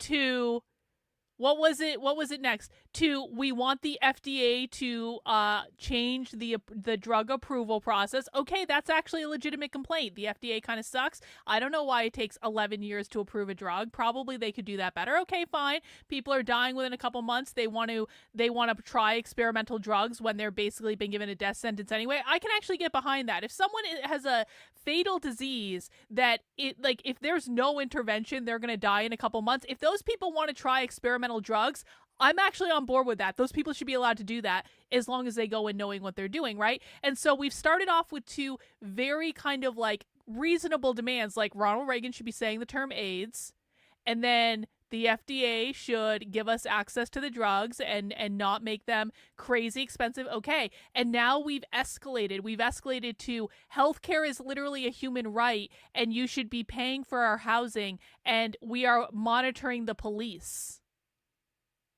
So you see how this works? They start out with a kernel of truth, and then people go, oh my God, the socialists are really reasonable. And then they cover that kernel of truth with a mound of bullshit, and they do the same thing every time. So anyone in my chat that's like, I think the socialists are so reasonable because this is true, Ronald Reagan should have said the word AIDS. Shut the fuck up and listen. Because it was never about Ronald Reagan saying the term AIDS. That was just the first step. It was never about getting access to the drugs. That was just the second step. Now they've gone full on far leftist activists. They're telling you they're organizing in Soviet-style collectives that are doing consensus building. They're telling you they're creating cells, they're creating affinity groups. They're doing all these disturbances to increase their level of demands. I don't care if you agree with the nugget of truth. If you don't acknowledge that that nugget of truth is always and forever going to get covered with a pile of bullshit, then you have learned nothing from watching this content. Yeah, just like it's not really about the fucking pronouns. It never was. It's always been about abolishing gender. Exactly. It's a right. Healthcare is a right. Healthcare is a right.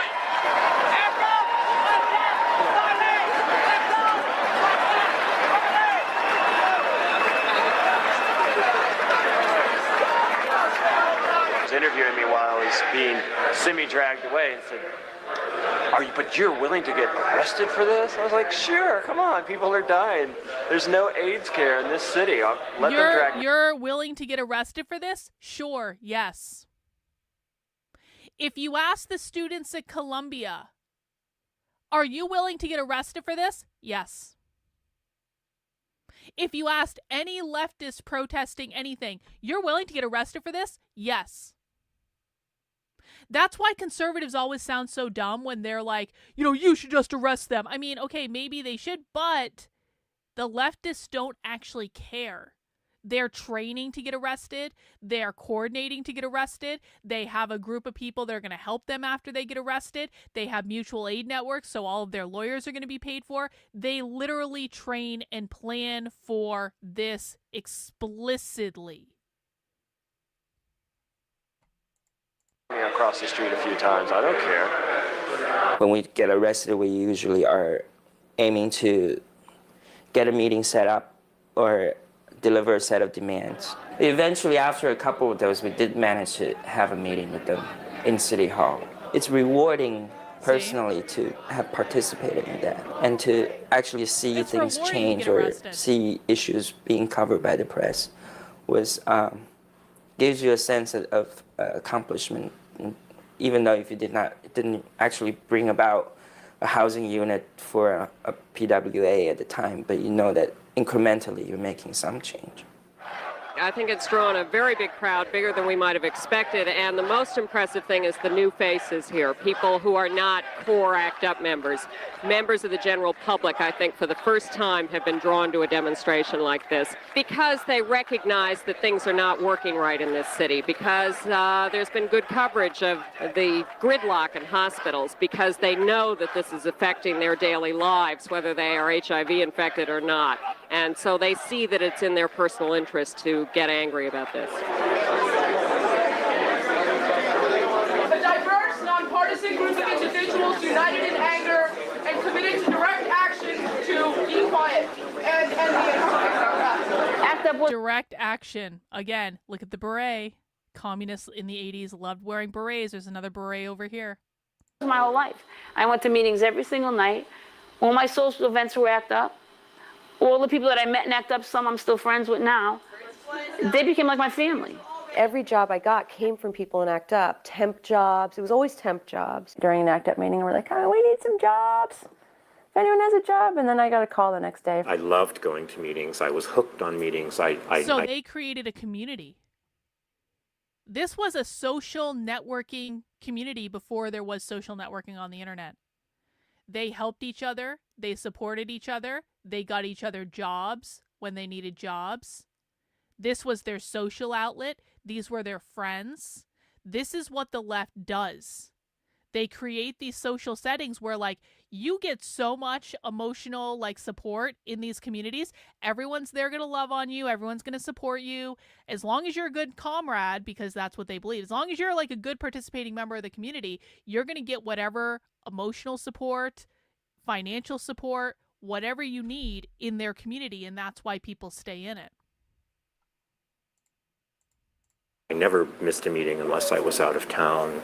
For a lot of people, they were spending 10, 20 hours a week on stuff. I mean, I was already living ACT UP. I was one of those insane people that was, had a full-time job and then was doing the ACT UP work until whatever hour at night. ACT UP completely changed. Are you fucking retarded? Are you fucking retarded?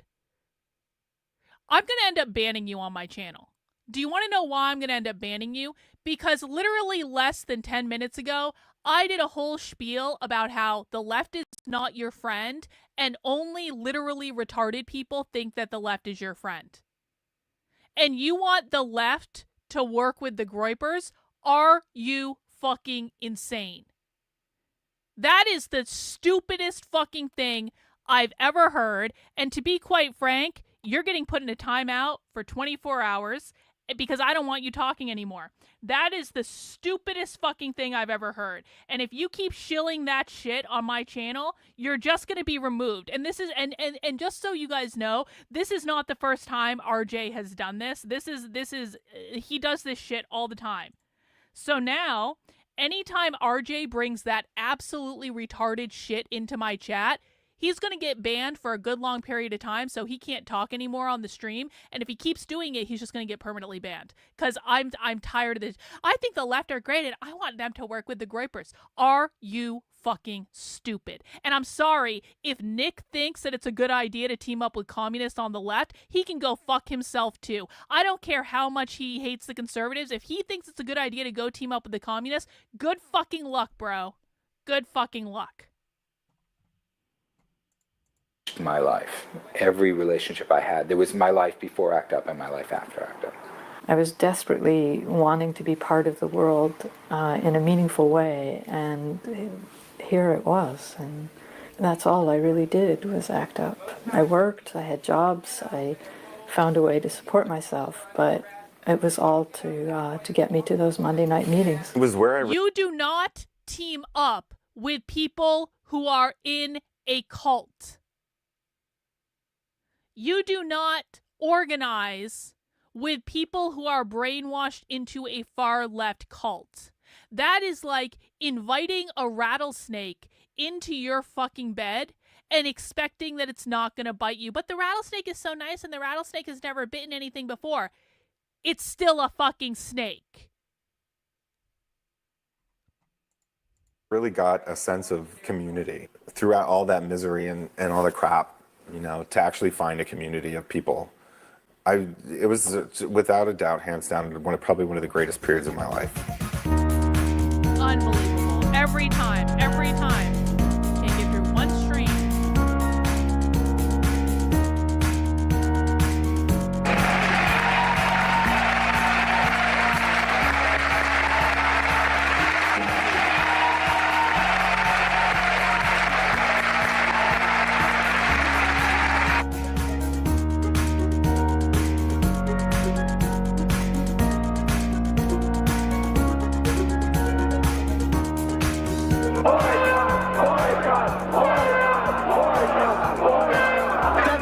Went in there, 5 of them chained themselves on a balcony and lowered a sign that said "Sell Welcome." These drug companies are profiteering on our lives, and that we cannot accept that anymore.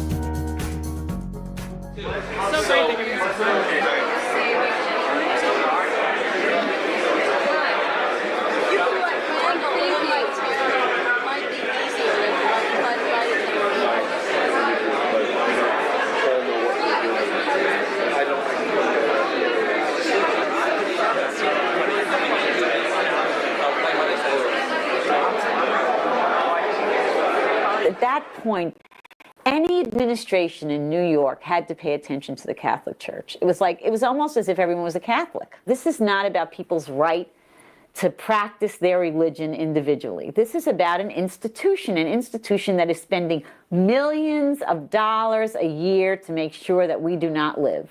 Cardinal O'Connor made an amazing series of statements which can be summarized in 4 words, and this is not an exaggeration. Let them get AIDS. The history of hate phone calls or death threats to ACT UP, we've gotten very, very few. It's usually like once every 6 months. But just to show you how daring this action is, our death threats are now running a couple a day. I'm going to advocate getting into that church to offend parishioners, to offend the church. There was a lot of concern as to whether or not it was really appropriate for us to do a demonstration at the church. What I care about is making sure that David Dinkins doesn't listen to him, the city council doesn't listen to him, the Board of Education doesn't listen to him. And You know, I'm kind of two minds about this, and let me just tell you what I'm thinking right now. I'm of two minds. First off, I don't think we can deny that the direct action techniques that they were using worked. They were highly effective. And so, is this the type of thing that groups should consider doing? I don't know what that looks like from like an anti-communist perspective. I know what it looks like from a pro-communist perspective, which is what we're watching. I don't know what it looks like from an anti-communist perspective, but like maybe that's worth kind of thinking about. Like, what are things that actually can be done that are a little bit more disruptive, that are a little bit more aggressive, because we can see that when they do this, it does actually work. And sometimes we need to do a monkey see, monkey do. Because if they're doing something that works, there's a reason that it works. And kind of like turning your nose up at it and saying, they're being stupid and they're mentally ill and we're not going to act like leftists. It kind of seems like cutting off your nose to spite your face for me. And so, well, it's not like a natural inclination of mine to go out and do this stuff. Okay, I do get a little aggressive online, but like in real life, like I don't actually like engaging in this stuff. It is kind of one of those things that like, can you really question the results that it gets? Because it achieves the goals that they wanted to achieve. that he loses his political power in the city. And therefore, I don't think it's so crucial to confront him inside or the parishioners. The Catholic Church gives sermons, collects money for the right to life. The church is a political institution. Yeah, this is a very good opportunity for us to get out our printed information in the form of a false St. Patrick's Cathedral program. We do not challenge anybody's right to worship, so that's right up front. But then it goes on basically with our complaints. It's our fact sheet. The strongest thing we can do is something in silence. A mass in that occurs 2 minutes after he opens up his mouth, up along the central nave and the portion right before the altar. Okay, we want to deflect attention away from the pulpit. We must put out the message that we are the ones who are fighting for people's lives, and they are the murderers. Stop the church! Stop the church! Stop the church! Stop the church! Take the streets! Take the streets! Take the streets! Take the streets! Take the streets! Take the streets! Take the streets! Safe sex is good morality! Cardinal O'Connor, face reality! Safe sex is good morality! Cardinal O'Connor, face reality! Act up! Fight back! Fight AIDS! Act up! Fight back! Fight AIDS! Act up! Fight back! Fight AIDS!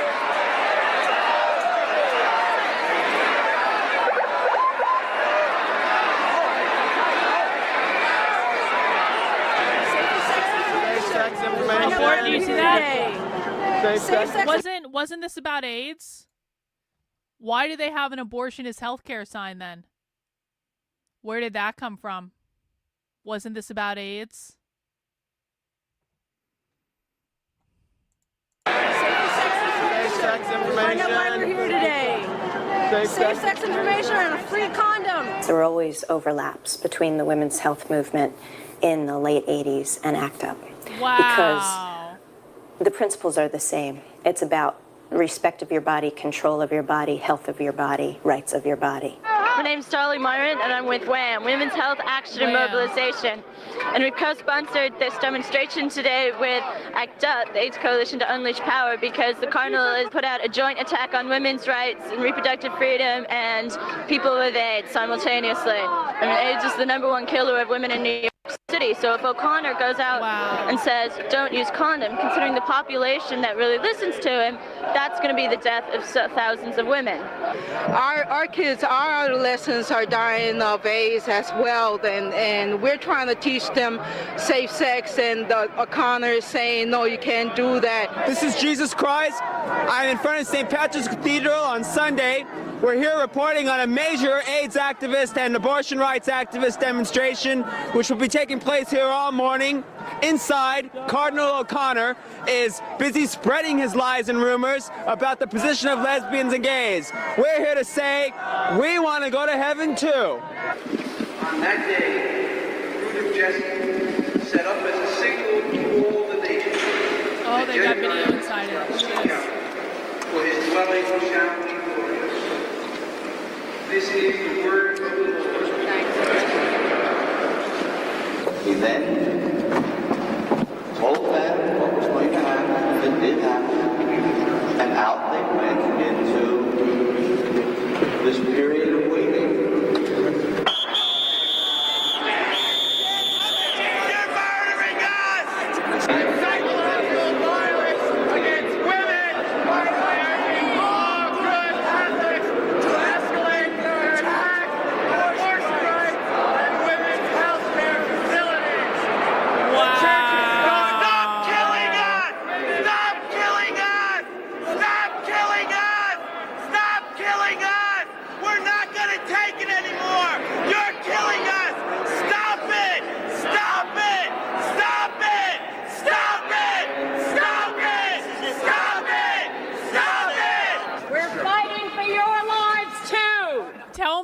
Doesn't remind you of the queer activism that we see today. Like, I mean, rather explicitly.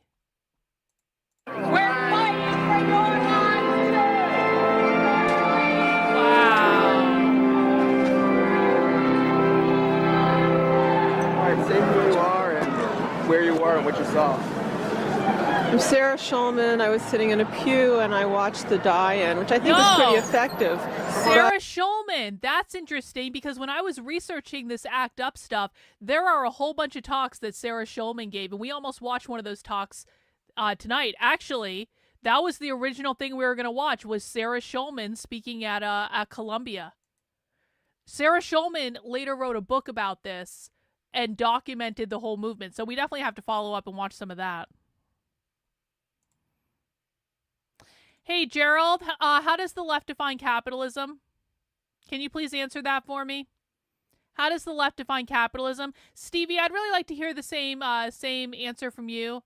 How does the left define capitalism? You guys can go ahead and chat in that answer anytime. I would appreciate it. If you chat in anything else other than the answer to the question that I just asked you, you're going to get banned for the rest of this stream. So I would really like to hear the answer. How does the left define capitalism? That is both for Gerald and that is for Stevie. Thank you. But when people from ACT UP started standing on pews and screaming... No. I didn't ask for an apology. I asked, how does the left define capitalism? That's what I asked. Do do do do do do do do do do do do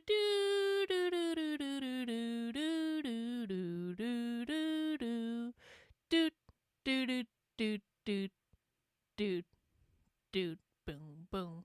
How does the left define capitalism? That is the only answer. Nope, didn't ask for that. All right, Stevie is getting banned for the rest of the stream. I don't know how much more clear I have to be about this. Gerald, do you want to get banned for the rest of the stream as well?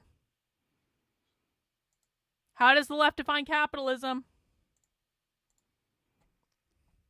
Yep, Stevie really should have known better. Didn't know, didn't pay attention, didn't listen, which is exactly the point. If you're in my chat talking about the Jews and you don't know how the left defines capitalism, that's a problem for me. Because it shows that you're not listening. So, Gerald, we'll take your answer anytime. It really alienated the people who were praying. I saw people get very angry and upset. I think they felt really violated by that. Although the die-in, I think, was much more effective because it was silent.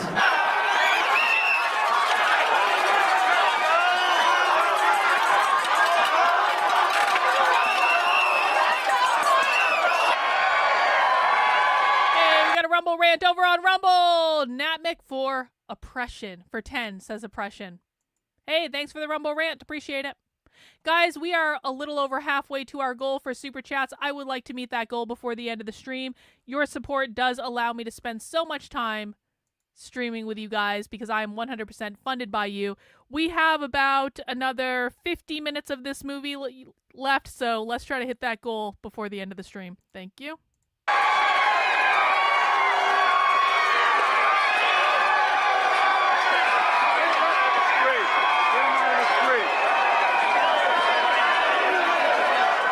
I thought it was one of the best things ACT UP ever did. And there are loads of people who think it was terrible, okay? And they blame it for 100 things that it didn't, from my point of view, was not to be blamed for. The number of people inside was not what got the church scared. What got the church scared was that there were 7,000 people outside.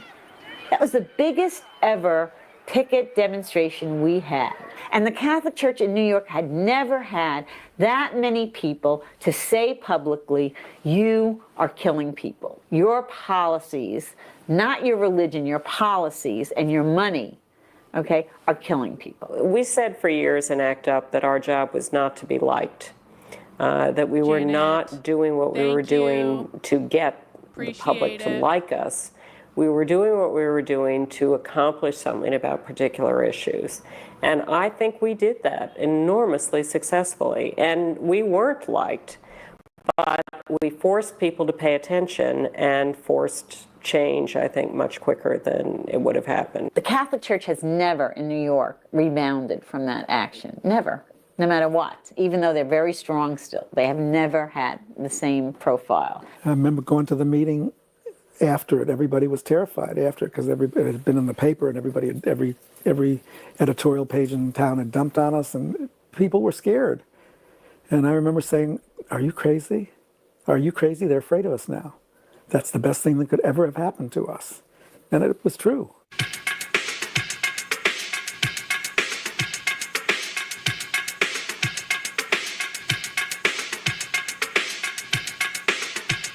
I didn't need to see that.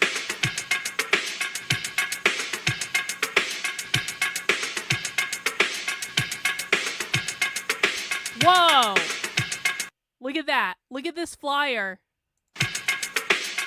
Stonewall 69, AIDS Crisis 89. Stonewall was like the defining moment of queer activism where the queers rioted at a bar or whatever that the police. So that it's just funny that they're putting Stonewall and the AIDS crisis on the same poster. Annie, thank you, Annie. Appreciate Grand Fury it. really drove the graphics of ACT UP. Even when they no longer did the graphics, they set the standard. So we sort of became the official, unofficial, like, art arm of ACT UP. Our mission was to get out, like, in as raw and rambunctious a way as we could, certain messages that we felt like were not getting out into the mainstream world, which is why we adopted, like, the mainstream look of advertising.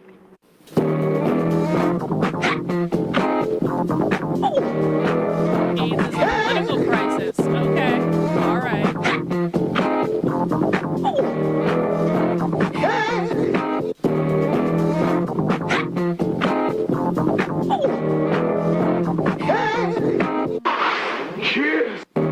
Make AIDS a political crisis.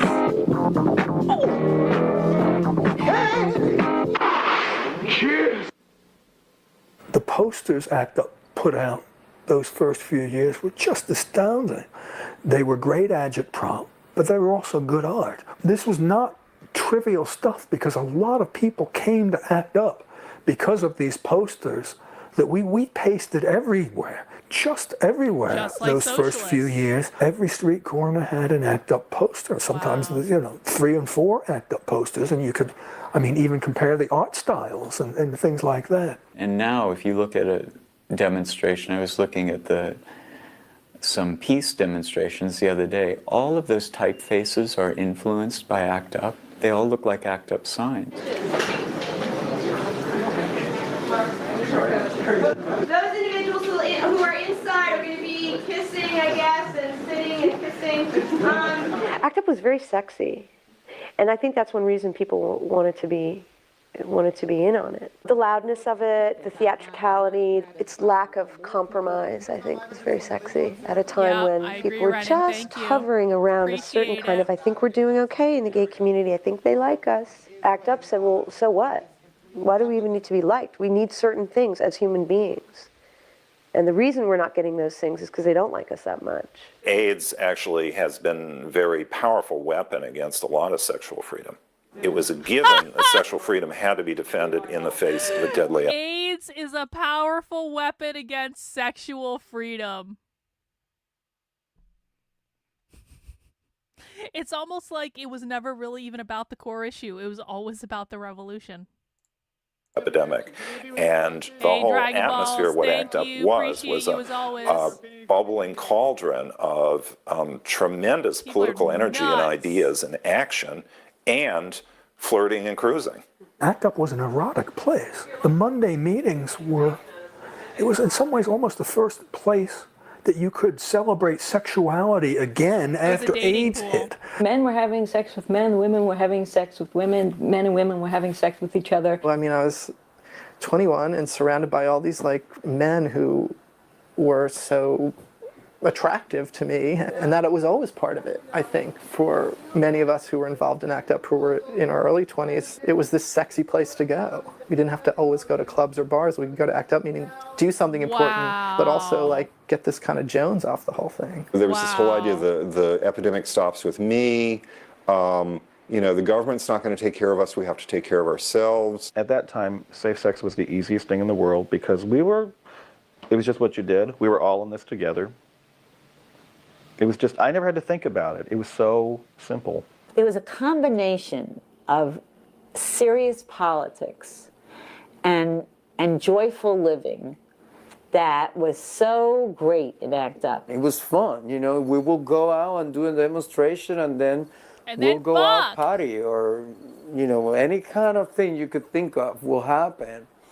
And there was no judgment. That combination is what you need in order to continue. You need, some life. We would go and then we would demonstrate and then we would fuck and then we would go for brunch the next day. This state is a disaster area. Where's the leadership? What else? Governor, the programs are completely ineffectual. I'm a social worker in New York City. There are people dying with AIDS on the streets of New York City. I went in with AIDS-related pneumonia to a hospital in New York City. I was not able to get a hospital room. I was stuck in a corridor. I was lucky enough that I was able to leave. The next day, a friend of mine whose name is Sal went into that same hospital, was there for 9 days, and is now dead. And that entire 9 days he spent in a corridor of a hospital. He was never given a hospital room because this body behind us refuses to spend the money that's needed so that people who need health care can have it.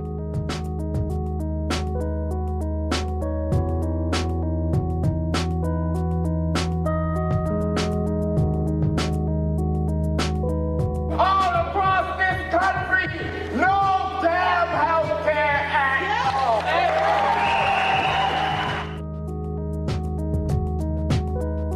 Storm the NIH.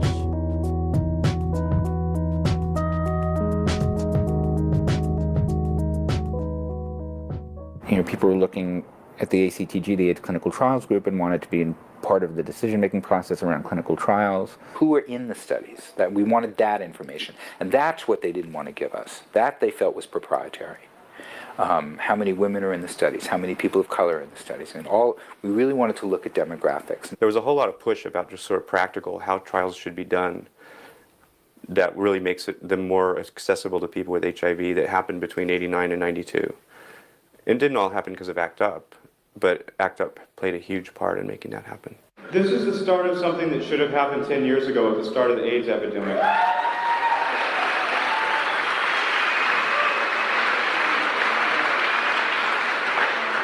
And it's something that really did start in 1988 when we took over the FDA. And after 7 years in which the FDA had released one drug, in the last 2 years they've released 4 drugs, and they've released 4 other drugs on expanded access. We have to break down the cult of the expert in every area of the society. The people with AIDS are the experts in this disease. We want them to stop the secret meetings and to open meetings to people with AIDS and their advocates and to all people who are interested, including the press. And we want people from the affected communities to have voting power and speaking power, because they're not going to get anywhere against this until they're actively dealing with the people who are most affected by the disease. This is a story of a coalition. My interpretation, my rendition of ACT UP, the AIDS coalition to unleash power, the NIH on its final hour. Wow. Can you say it with me? Storm the NIH. Let's go. Storm the NIH. This is war. This for the is sick. war. For the poor. Hooray. Do that parade. Communists. Fight AIDS.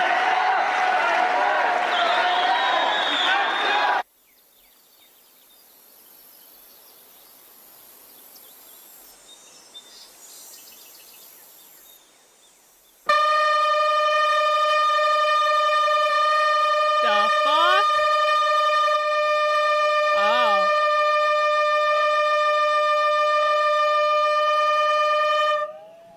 That was rough. Basically, what we're doing is blasting the horns every 12 minutes to remind people that statistically right now, every 12 minutes, someone in America is dying from AIDS.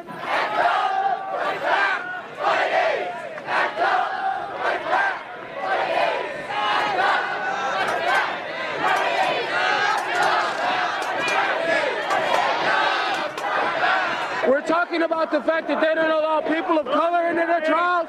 We're talking about the fact that they don't care about women, they don't care about children, and that their trials are inefficient, dysfunctional, and we're here to let them know that we're not going to tolerate it anymore. NIH, mira, Latinos tienen SIDA. NIH, mira, Latinos tienen SIDA. With AIDS under attack, what do we do? Act up, fight back. People of color under attack, what do we do? Act up, fight back. Yo! Drug trials for women. They use exactly the same chants today. Blah, blah, blah are under attack. What do we do? Act up, fight back. How many times have we heard this at leftist protests? Whatever group we like is under attack. What do we do? Stand up, fight back. How many times have we heard this explicit chant?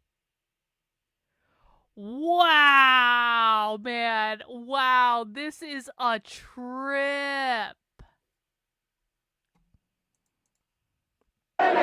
Drug trials for women! Drug trials for women! Drug trials for women! I'm here to tell you more trials should be available for me and the rest of the poor. I have a home now, but about 10 months ago, I was still homeless. Many people who are here today are still homeless right now. One thing I can tell you about the NIH, they don't have any homeless people in their trials, and they don't have trials for people who are drug users. Are you fucking shitting me? Are you fucking shitting me? They don't have any homeless people in their trials.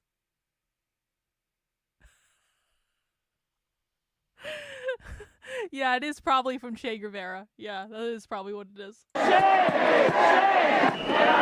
scientists need to work with activists. NIH scientists need to work with activists. NIH scientists need to work with activists. It's time for an end to secrecy in science. It's a time to an end for conflicts of interest. It's time to an end to medical apartheid. It's time to an end to research driven by the search for a Nobel Prize, prestigious journal articles, and trips to scientific conferences in Palm Springs. Back up! Storm the NIH! Back up! Storm the NIH! Back up! Storm the NIH! Back up! Storm the NIH! Back up! Storm the NIH! Back up! Storm the NIH! Back up! Storm the NIH! Back up! Storm the NIH!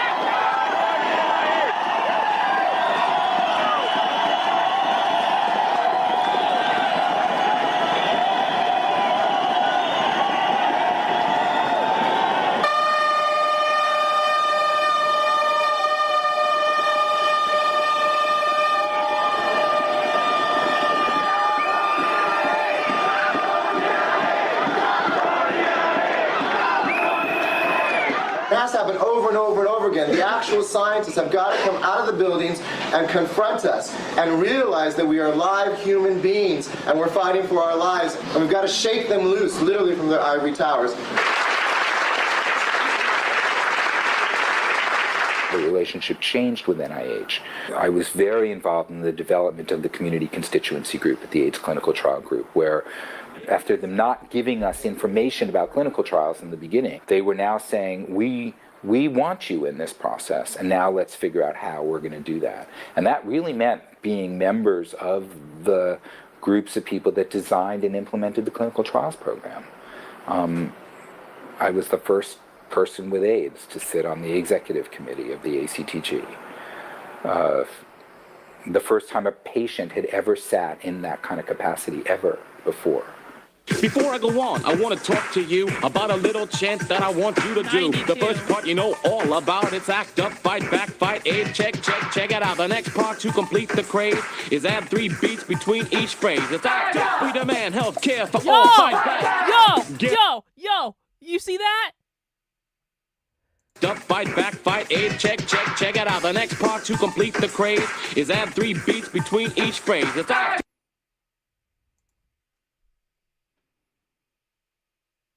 Queer and present danger, and now you'll notice the pink triangle's gotten turned upside down, hasn't it? On the original Act Up poster, the pink triangle was right side up. Now, the pink triangle's upside down. And that is what queer activists use today, is the upside down pink triangle.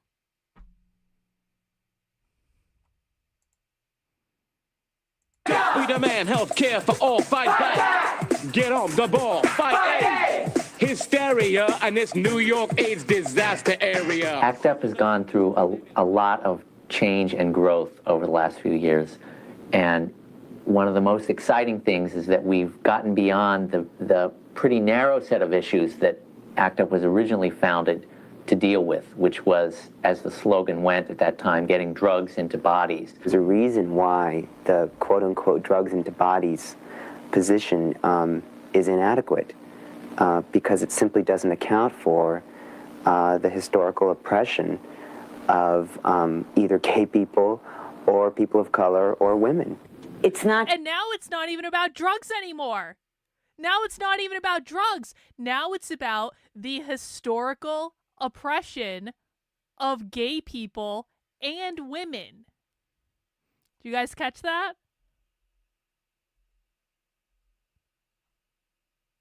And went at that time getting drugs into bodies. There's a reason why the quote-unquote drugs into bodies position is inadequate, because it simply doesn't account for the historical oppression of either gay people or people of color or women. Or people It's not just about drugs into bodies, it's about the people whose bodies, these drugs could eventually get into. Wow. So the entire spectrum of issues that... Wow. I wonder if this is where the whole bodies thing came from too, because now they're referring to people as bodies. This was 1992. And we hear this black and brown bodies, I wonder if this is where that came from. ACT UP deals with has just mushroomed. The healthcare system in this country has not worked equally for everyone. Right. And that has been illuminated for me personally as a white gay man in dramatic ways, because women have always known this. I think it's one of the reasons why lesbians in particular, but women in general, have taken such an active role in this struggle. Part of the journey being within ACT UP. And we've just called it a struggle now for the first time. The struggle. Holy shit.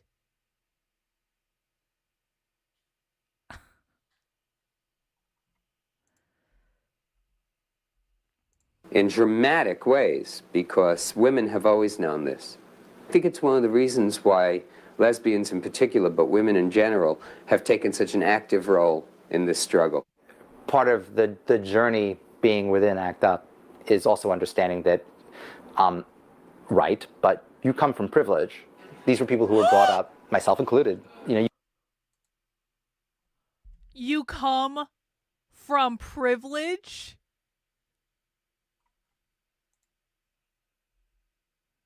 The journey being within ACT UP is also understanding that, right, but you come from privilege. These were people who were brought up, myself included. You know, you get sick, you get taken care of, your life is not written off. And so imagine the shock when you turn around and you discover, what do you mean me? There's this entitlement, a sense of entitlement that was actually proved to be very useful for the group because it really sparked, there's nothing that gets anybody more angered than to discover suddenly their entitlement is taken away. What I saw was the opportunity in ACT UP for social change. What I saw was that we might be able to, using AIDS as sort of a nexus of all these problems that happen in society, that we could actually address some of this stuff and work toward changing society that way. I mean, when you're out there fighting for... I swear to God, if one of these people says the word capitalism in the next half hour, I don't even know what to say. If one of these people says capitalism, I'm gonna scream and I'm gonna just basically your lives and you're already queer and you're HIV positive, you think you're at the margin of marginality, but you're not. ACT UP was just beginning to realize that it wasn't at the edge of the margin. In fact, it was like kind of the privileged within that margin. These were difficult times in ACT UP where we constantly had to relook at ourselves and look at our privilege and look at our own demographics. One of the important things that the ACT UP Women's Caucus brought to the world and to the AIDS activism movement is just the very idea that women get AIDS too. One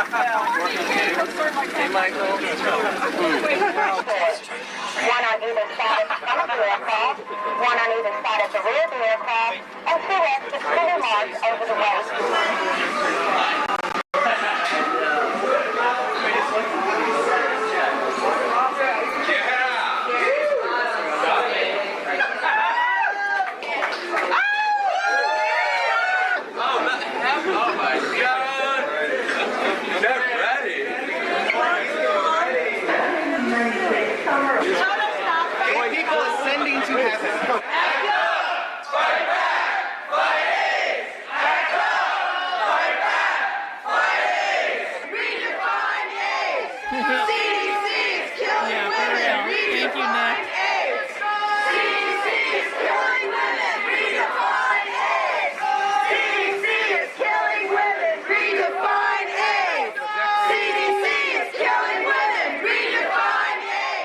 The CDC, the Centers for Disease Control, definition of AIDS was linchpin in many ways. The definition had been developed through an observational, systematized collection of diseases that were being seen in gay men alone. An AIDS diagnosis requires the presence of HIV and then 2 or 3 of these other illnesses, since it's a syndrome. Here is these women that were HIV positive, but were not getting sick in the same ways that gay men were. They had other illnesses present with their HIV. If you got an AIDS case definition, you were entitled to benefits, Social Security disability benefits. And without that AIDS case definition, you didn't have that. And it could literally mean the difference between life and death. Count the women, get to work! Count the women, get to work! Count the women, get to work! Count the women, get to work! So we came up with this plan. Don't let up on them. Let them be hit from the healthcare establishment, litigation, activists, scientists.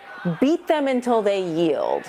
So campaign-style organizing. It started out by us doing this Women in AIDS teach-in, which I loved about ACT UP, which people don't even talk about, the teach-ins, which were just educating ourselves about issues. Oh, they were educating and then themselves. like creating booklets. And the handbook that we created for the Women in AIDS teach-in went all around the world. CDC, can't you see? Lesbians get HIV!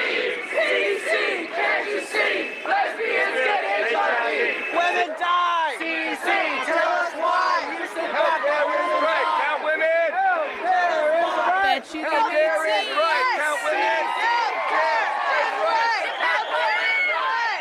The CDC is killing me! Redefine AIDS! The CDC is killing me! Redefine AIDS!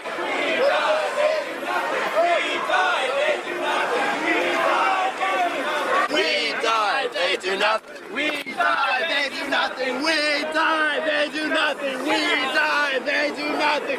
We die, they do nothing. We die, they do nothing. Simultaneous to that, Terry McGovern at the HIV Law Center was pursuing litigation with Social Security Administration to get them to change how they were, what definition they were using. And you can't sue the CDC. You know, they don't give away the money. They do these definitional things in terms of benefits programs. So I had to figure out a legal strategy to get at the benefits programs for using the CDC definition, which wasn't a fair definition. This was hugely important to get that definition expanded for women and also for low-income people. I mean, the original AIDS definition was not looking at the concept of converging epidemics. So it wasn't just women. It was, you know, lots and lots of poor people if you had to pick a denominator. I filed the class action and got on a bus to go to Washington, and we together planned this big women's demonstration in front of Health and Human Services. How many women have to die? Say they qualify.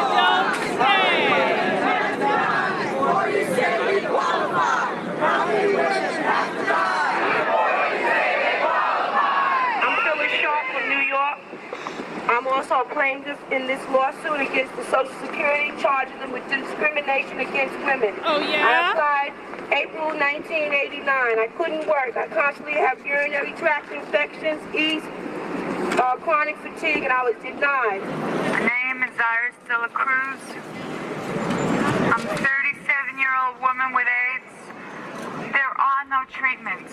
Every week I hear stories of women going into the hospital or dying from things that could have been prevented or at least treated. One of the reasons why women remain untreated is because they don't have Medicaid and they have no access to health care. I don't want to die. I don't want to die of PID. I don't want to die of AIDS. We charge you with genocide! And so the second CDC action was the most pouring rain day I've ever seen in my life. It was like not to be believed. And people stayed out there. Women with HIV stayed out there. I mean, it was just really powerful. I have a file at the county hospital. It's 4 inches thick. I'm not sick yet. I have 15 medications, but I'm not sick yet. I have $35,000 in medical bills, and I'm not sick yet. 28 years old and I'm dying, and nobody gives a shit. Get off your asses and do some research. We're dying. Murder by omission. Change the definition. Murder by omission. Change the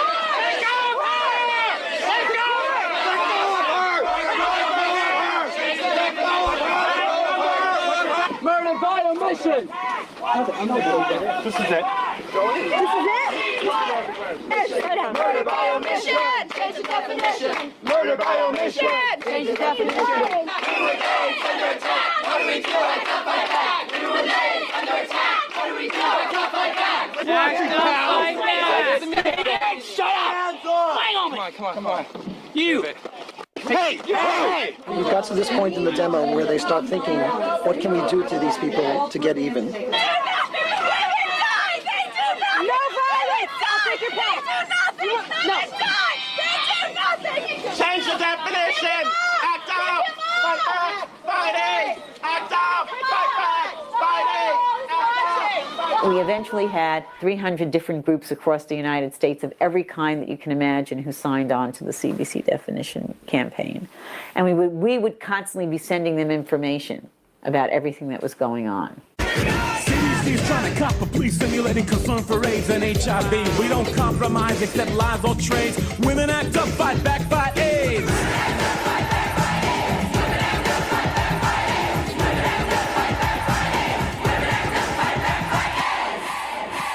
Clearly what happened was that the CDC understood that it needed to expand that definition, and they were looking for some way out of this thing. So it expanded January 1st. They added cervical cancer, bacterial pneumonia, pulmonary tuberculosis, and anybody under 200 T cells. People came together to work on that everybody said would not work together. And that's what was amazing about it. My affinity group had 24 people in it. There were only 7 of us that were women, okay? And several of the men had HIV.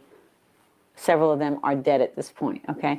They spent like 4 years working on a campaign about changing the CDC definition for women and for poor people and for drug users. And that is like something that nobody ever says about ACT UP. They always talk about gay white men, gay white men, gay white men, selfish gay white men. And that was not, and there, we got tremendous support in ACT UP for that work.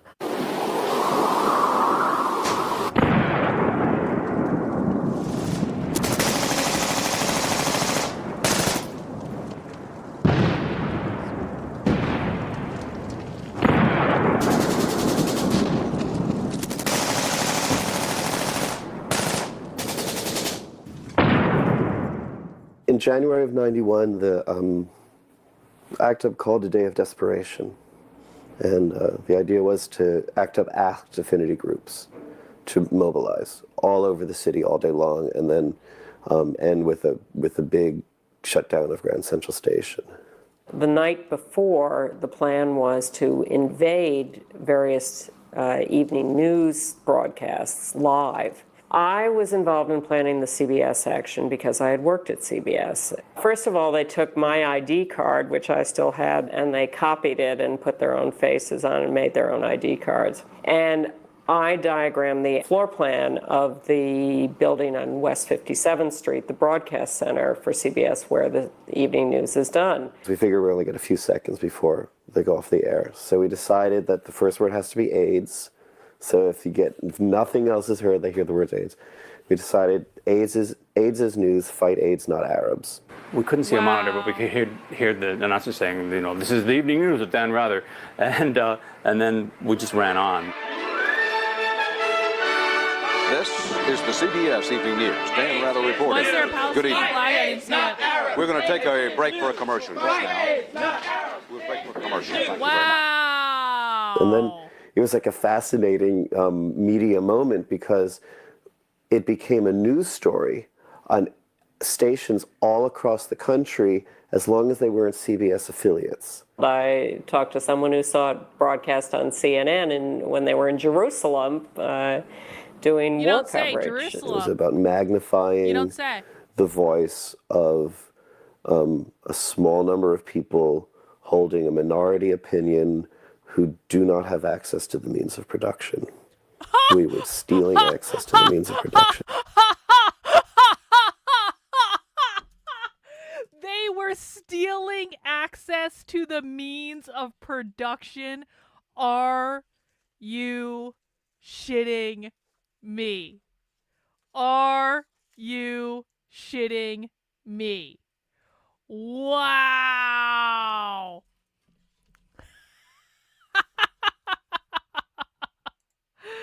Back up again. It was about magnifying the voice of a small number of people holding a minority opinion who do not have access to the means of production. Yeah.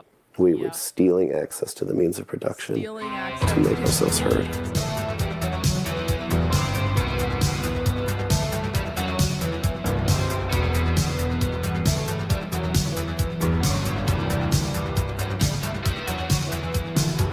I'm from a community of homeless people. We're homeless people with HIV and with AIDS, and we don't want to just die. We're not going to be silent because silent equals death.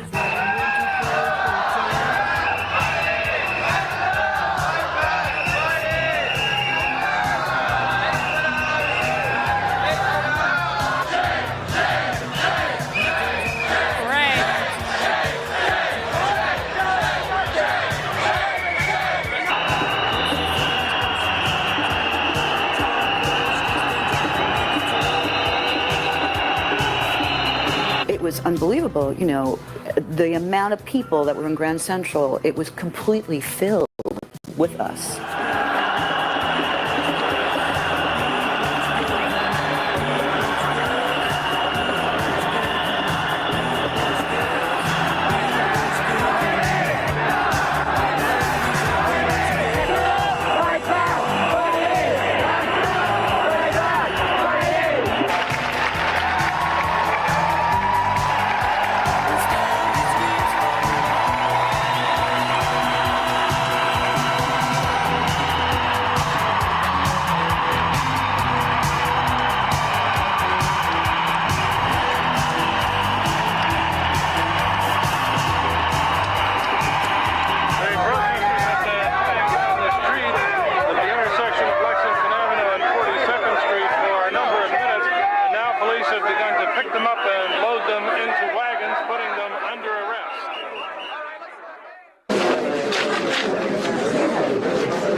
When we went to the FDA in 1988, one of the slogans I came up with was, healthcare is a human right. And I thought the more that we could press that as a... That literally came out of this movement. Healthcare is a human right came out of ACT UP.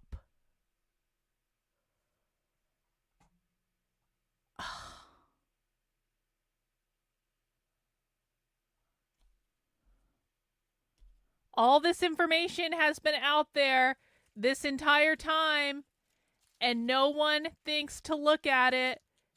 And it's just like,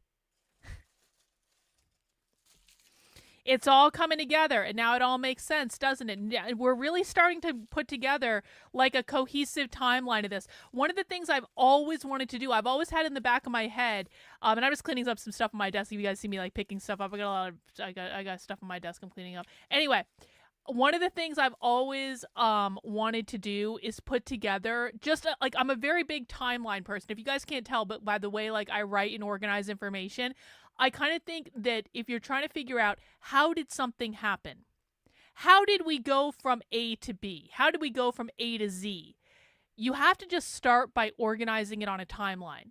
Say this happened and this happened and this happened, and then you can start to see the arc of the story and you can start to understand what happened. I've always wanted to go back and I've thought of it as like a woke history of the United States, or it's kind of like my answer to the people's history of the United States, the woke history of the United States, and how did we go into well, this happened and this happened and this happened. And so it's like when you start to put together the timeline of like, this led to this, and this led to this, and this led to this, that starts to give things a much bigger perspective, and you start to see, oh, this didn't pop up out of nowhere. How many times have we heard conservatives say this? These people are funded by George Soros because how did they just pop up out of nowhere? These people never popped up out of nowhere. It was never from nowhere. They were always organizing. They were always communicating. And when you look at, and so I guess what I'm trying to say is like, where I think on the verge with the amount of information that we're gathering from the queer propaganda, the zines, the anarchist stuff, we're on the verge of being able to put together a really comprehensive timeline about everything in a way that is just undeniable to people. And I think it's a really interesting project, and I think it's really unique, and I think that no one else has done this that I know of. And it feels important that this be done because, like, healthcare is a human right came out of ACT UP. Queer activism came out of ACT UP. Everything we're experiencing today probably has some lineage back to this, and no one knows this. Moral cause, it was something that we could ally ourselves with many people outside of the gay world and the AIDS world, but always with the idea that universal health care was the goal. As time went on, the consciousness of people on the floor and in the group changed, which was always the goal. A wonderful thing to see, because it was not just finding those drugs, if they were out there, it was also ensuring that there was access. We were always focused on the fact that people of color, people who were in lower economic brackets, died faster after diagnosis, if they were diagnosed at all. I do think it was this HIV negative, HIV positive issue, and I feel like a lot of people came to ACT UP out of like the fear of God that they were going to die, and a lot of people came looking for treatment information. You had people who probably would have never been activists, except that they got some bad news from the doctor and they were getting sick and they realized they needed to do something. And they might have otherwise continued on as Wall Street, brokers or whatever it was they were doing. And this changed everything.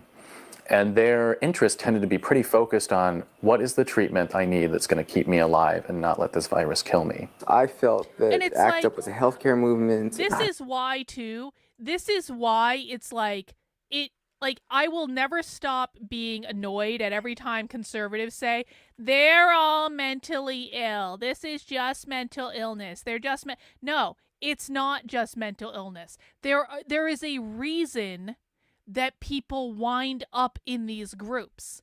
There is a reason that people become far left activists. There is a reason for all of this. It's not mental illness. It's not that they're all crazy. It's not that they're all funded by George fucking Soros. There is a reason for this. And usually when people end up in these groups, they are actually ending up in these groups, honestly, for perfectly defensible and understandable reasons. They got AIDS.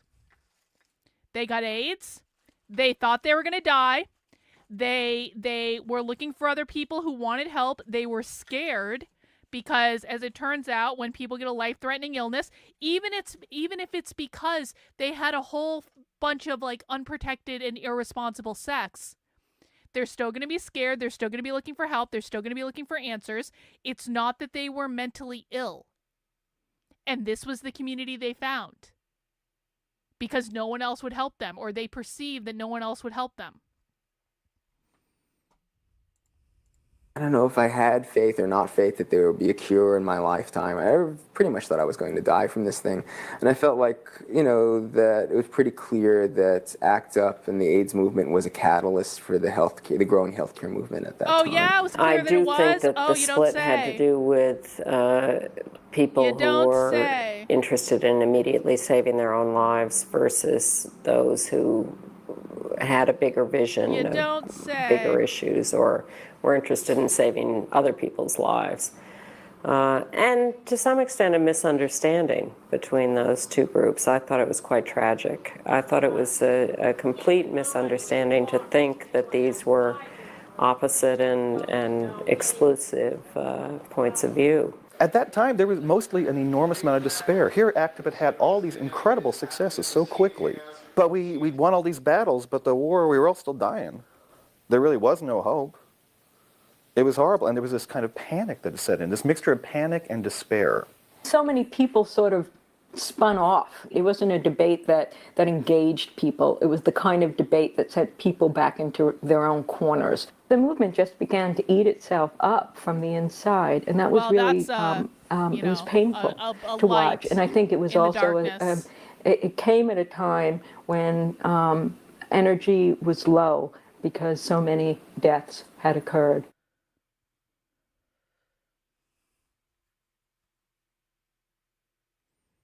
Last April, my lover Warren died, and I was going to send his ashes to George Bush with a protest letter. Wow. And I talked with friends from New York who, I felt like that was going to be real private, like no one would know about it, and they suggested bringing it to the floor of ACT UP. They said they would personally support it, so they said, when you're in New York, why don't you bring it to the group? A lot of us agreed that we wanted to show the truth, the unvarnished truth. Don't pretty this up in any way. What has come out of this epidemic? It's ashes, it's bone chips.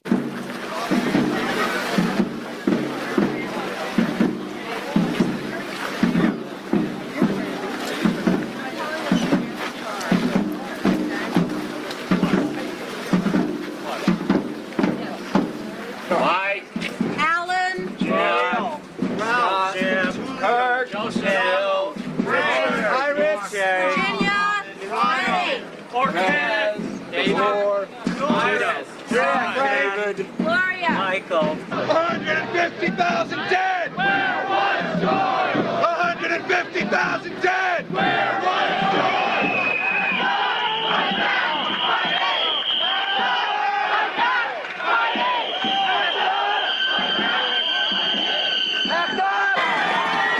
I love you, Mike!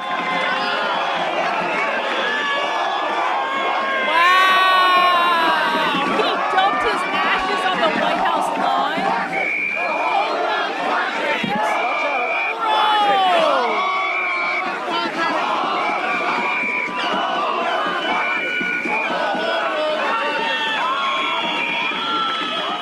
My name is Eric Sawyer, and I scattered the ashes of Larry Kurt. Larry Kurt was 60 years old. He was the original Tony in West Side Story on Broadway in 1957. Larry was to have his last professional performance at the White House. He was invited to a party to sing with Carol Lawrence. They were going to sing Somewhere There's a Place for Us. And he planned to come out as a person with AIDS. And when the White House administration found out he was going to do that, they conveniently lost his music just before he was to go on. This was my friend, Kevin Michael Kick. He was 28 years old, and he died on Halloween, 1991.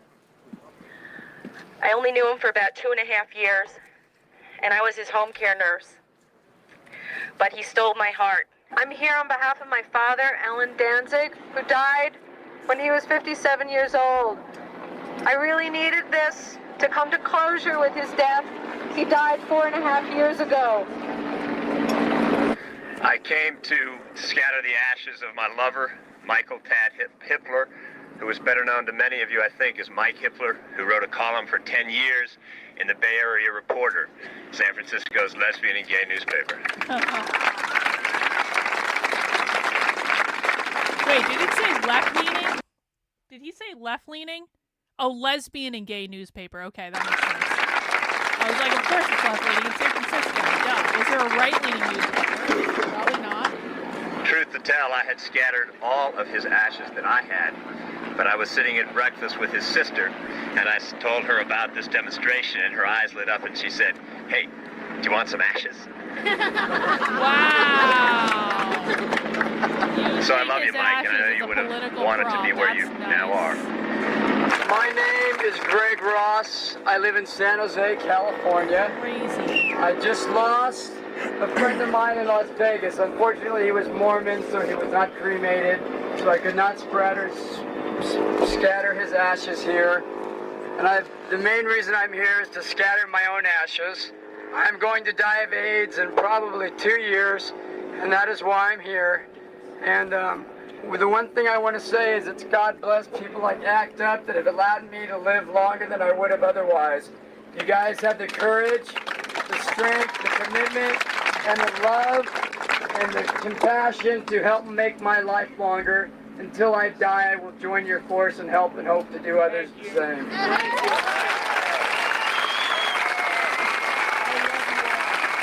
I mean, 90, 91, 92, 93 was just, for me, they were dreadful in terms of people dying. I mean, people who had survived a while, people were just dying, AZT wasn't working. It was a very tough time. And so it was very much about literally bringing the bodies of our dead to, where we thought the blame lied, or, I mean, part of, a significant portion of the blame lied, and making that quantifiable. It wasn't just about nice things. It was, here's a dead body. This was someone who we loved, who we valued. We started to talk about David Ronarovich's book, Close to the Knives, and the passage in there that, says every time somebody dies of AIDS, I think their lover, their friends should drive with their bodies 100 miles an hour down to the White House and throw their body over the White House fence. And we started thinking, we goddamn right, that sounds just about right to us.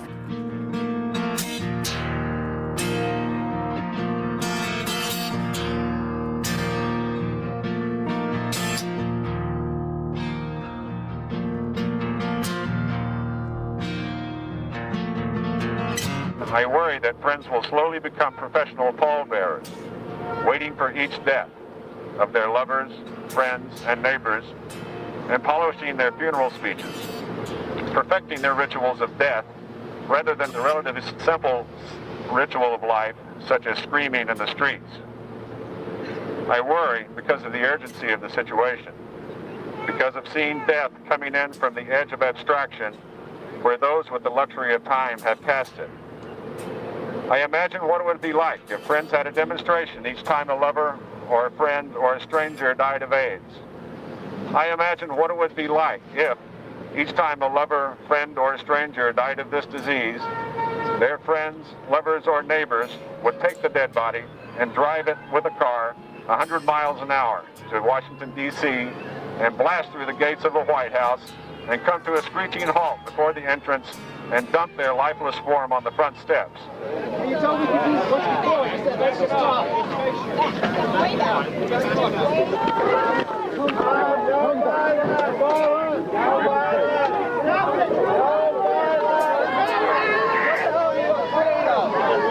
That maybe ordinary citizens will see what our government is doing? Is that what you're afraid of? That people are maybe going to see exactly what this government does? Yeah, we have a dead body here. We have a corpse.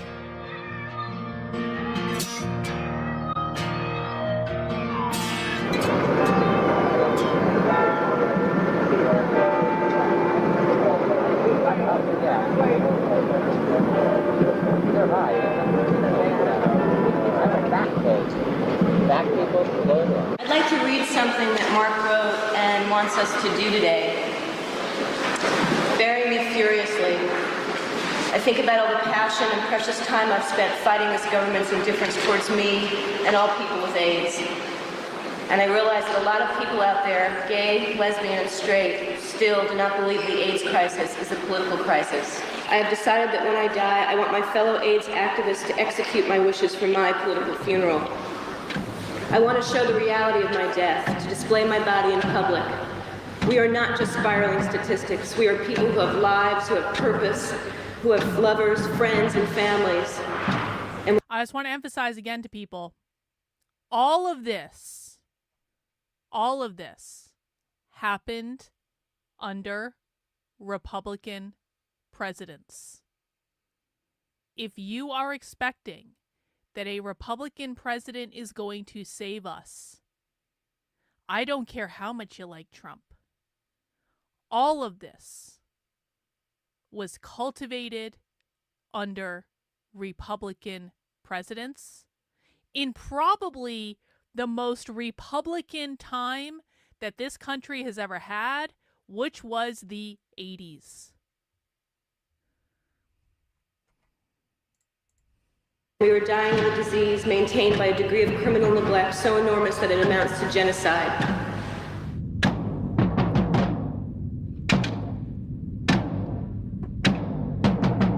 Several months before his death, Mark said, "I want my funeral to be fierce and defiant." In obedience to his wishes, we brought his body to the doorstep of the man whose callous disregard, whose inhumanity killed him as surely as did the disease.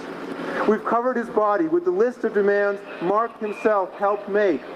The demands were simple, inexpensive measures that have gone unheeded. When the living can no longer speak, the dead may speak for them. Let the whole earth hear us now. We beg, we pray, we demand that this epidemic end. Not just so we may live, but so that Mark's soul may rest in peace at last. This fight is not over till all of us are safe. Act up, fight back, fight AIDS. Fight back! Fight AIDS! Act up! Fight back! Fight AIDS! What AIDS revealed was not the problem of the virus. What AIDS revealed was the problems of our society. It was this fissure through which everything, all the ways in which our society isn't working became really clear. ACT UP, I think, also really saved a lot of our lives psychologically. And that's really what ACT UP was for on an individual level. I firmly believe that being in ACT UP in those years was one of the things that enabled me to stay working as an active professional within the HIV field. For those of us who were directly involved in ACT UP and lived, I think it definitely lives in us on an everyday moment. But I do see it as a remarkable model of what can be done in the best of ways when people draw on their strengths and their different strengths and do things they don't know they can do. The great feat of ACT UP was the ability to bring all these people together and have all of these people sort of imbue these people with knowledge, imbue these people, empower them, if you want to use that word. And then these folks went out to do other work. Beyond the people, there were the ideas and the philosophy, the politics, We're almost the done, culture don't worry. that came out of ACT UP that is still with us and has had an enormous impact on this country. I think that ACT UP was able to pretty much change the nature of how AIDS was represented in U.S. culture. There was an enormous shift in the sort of hideous misrepresentation of people with AIDS to a more true, a more thoughtful kind of representation. We saw something really shift. And I look at the fact that I'm HIV positive today, and I wouldn't be alive today if I didn't get arrested 20 years ago. That's absolutely true. That if we didn't do what we did 20 years ago, I wouldn't be here. The medicines that I take to stay alive, I would not have. Now, even though not everyone in ACT UP was gay or lesbian, I think that one of the greatest accomplishments was that it was a very powerful movement where the majority of the people in it was gay men and lesbians, and that my guess is that that led to changing social attitudes to them in the 90s. And I hope that that's lasting. Stonewall 25. If you can tap into a forbidden emotion, you can unleash enormous amounts of power. It tapped into this rage that people didn't know they had, didn't know they could have.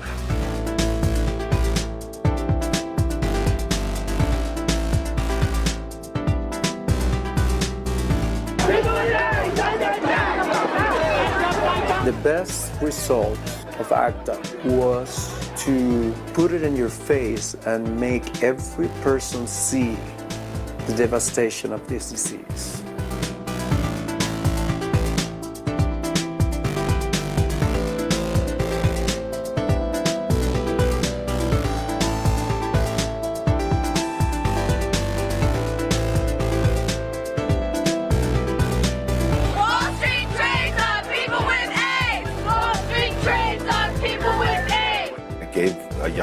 Gay kid, a lot of young gay kids, something to fight for.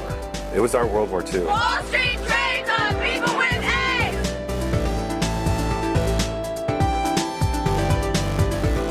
Healthcare for all. 2007. Healthcare profiteering. Oh, wow, looks like they're communists.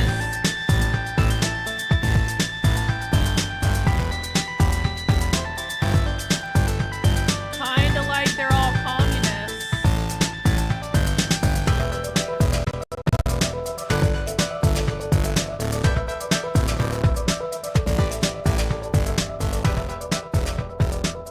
Direct action came back to life during the period of ACT UP, just as historically had happened before and will happen again.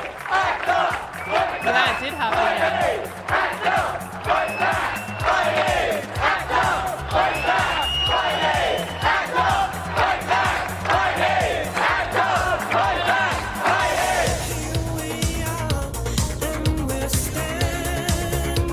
Wow.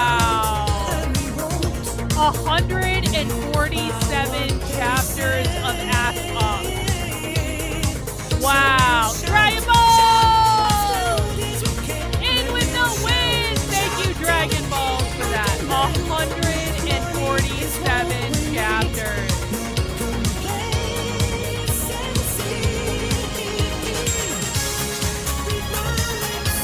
Wow, that documentary was crazy. Is there anything else we need to see in the credits? Let me just, no, this is just the credits. That was incredibly informative. That was crazy. Well, I hope people enjoyed the documentary. It's certainly, for me, I mean, put a lot of pieces together. And this is, again, this is a topic that the reason we watch this is it is something that I explored in chapter 2 of my next book, which is going to be called Be Gay, Do Crime, The Story of the Mary Nartney Gang. ACT UP was the precursor to militant queer activism. And I basically, in chapter 2, draw a direct line from the pink triangles, the right side up ones, to ACT UP, to Bashback, to the Mary Nardini gang, which emerged in Milwaukee in the late 2000s, right around the time that ACT UP kind of culminated and celebrated their 20-year anniversary. Isn't that funny? Isn't that funny that Bashback and the Mary Nardini gang kind of emerged right around the time that ACT UP celebrated their 20-year anniversary? Isn't that funny?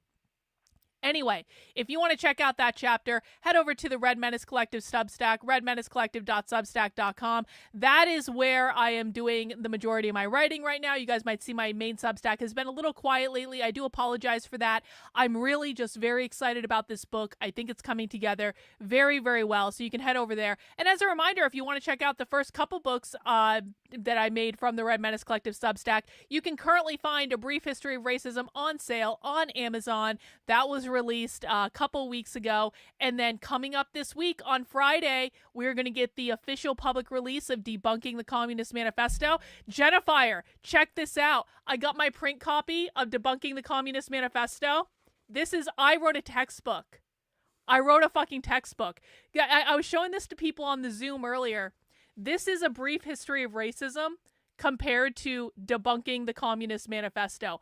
I literally wrote a textbook, and that textbook is going to be coming out on Friday, but members of the Red Menace Collective can actually currently download it. If you go over to redmenacecollective.substack.com, click download finished books, you can actually find the digital copy of Debunking the Communist Manifesto, all 400 pages of it, as a member download on the Substack. That is my thank you for funding the work I'm doing. You get early access to the books, you get early access to the chapters before they are publicly available. And so that is what I have been working on. And now we are going to switch gears, and it is time for Mr. Jennifer's A, B, C's, and double D's.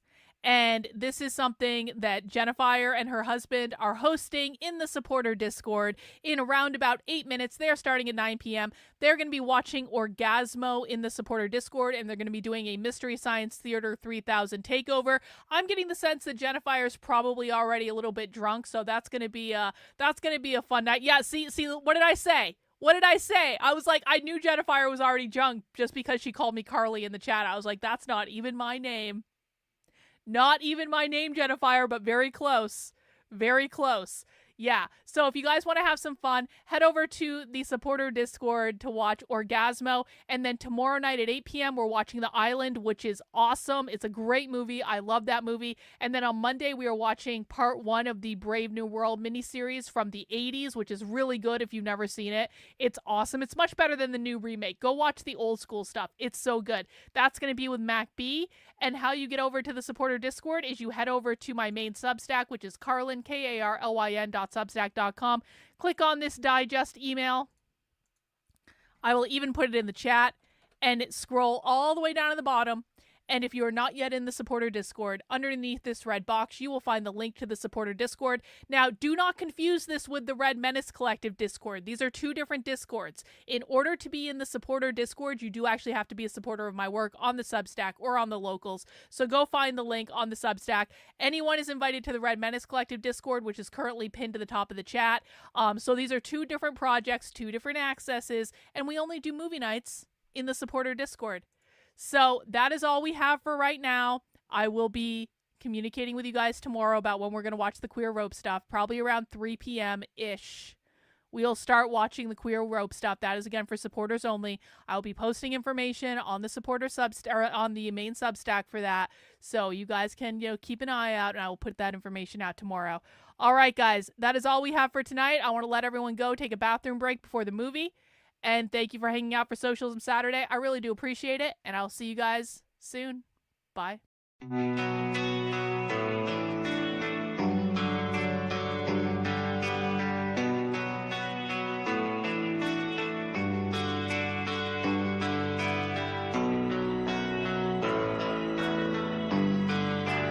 How are you feeling?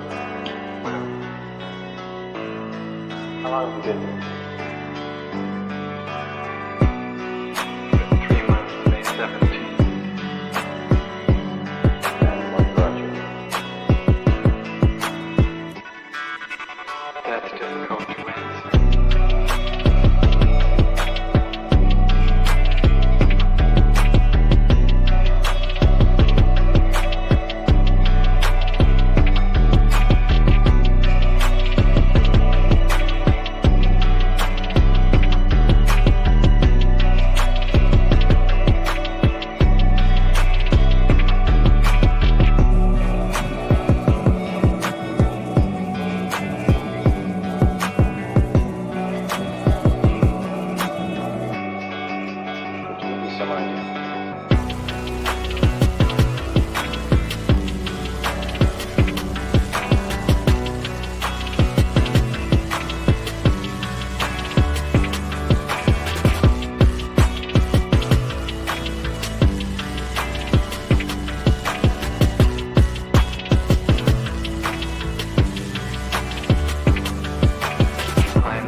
the piano for people has eventually resulted in your being here in the hospital.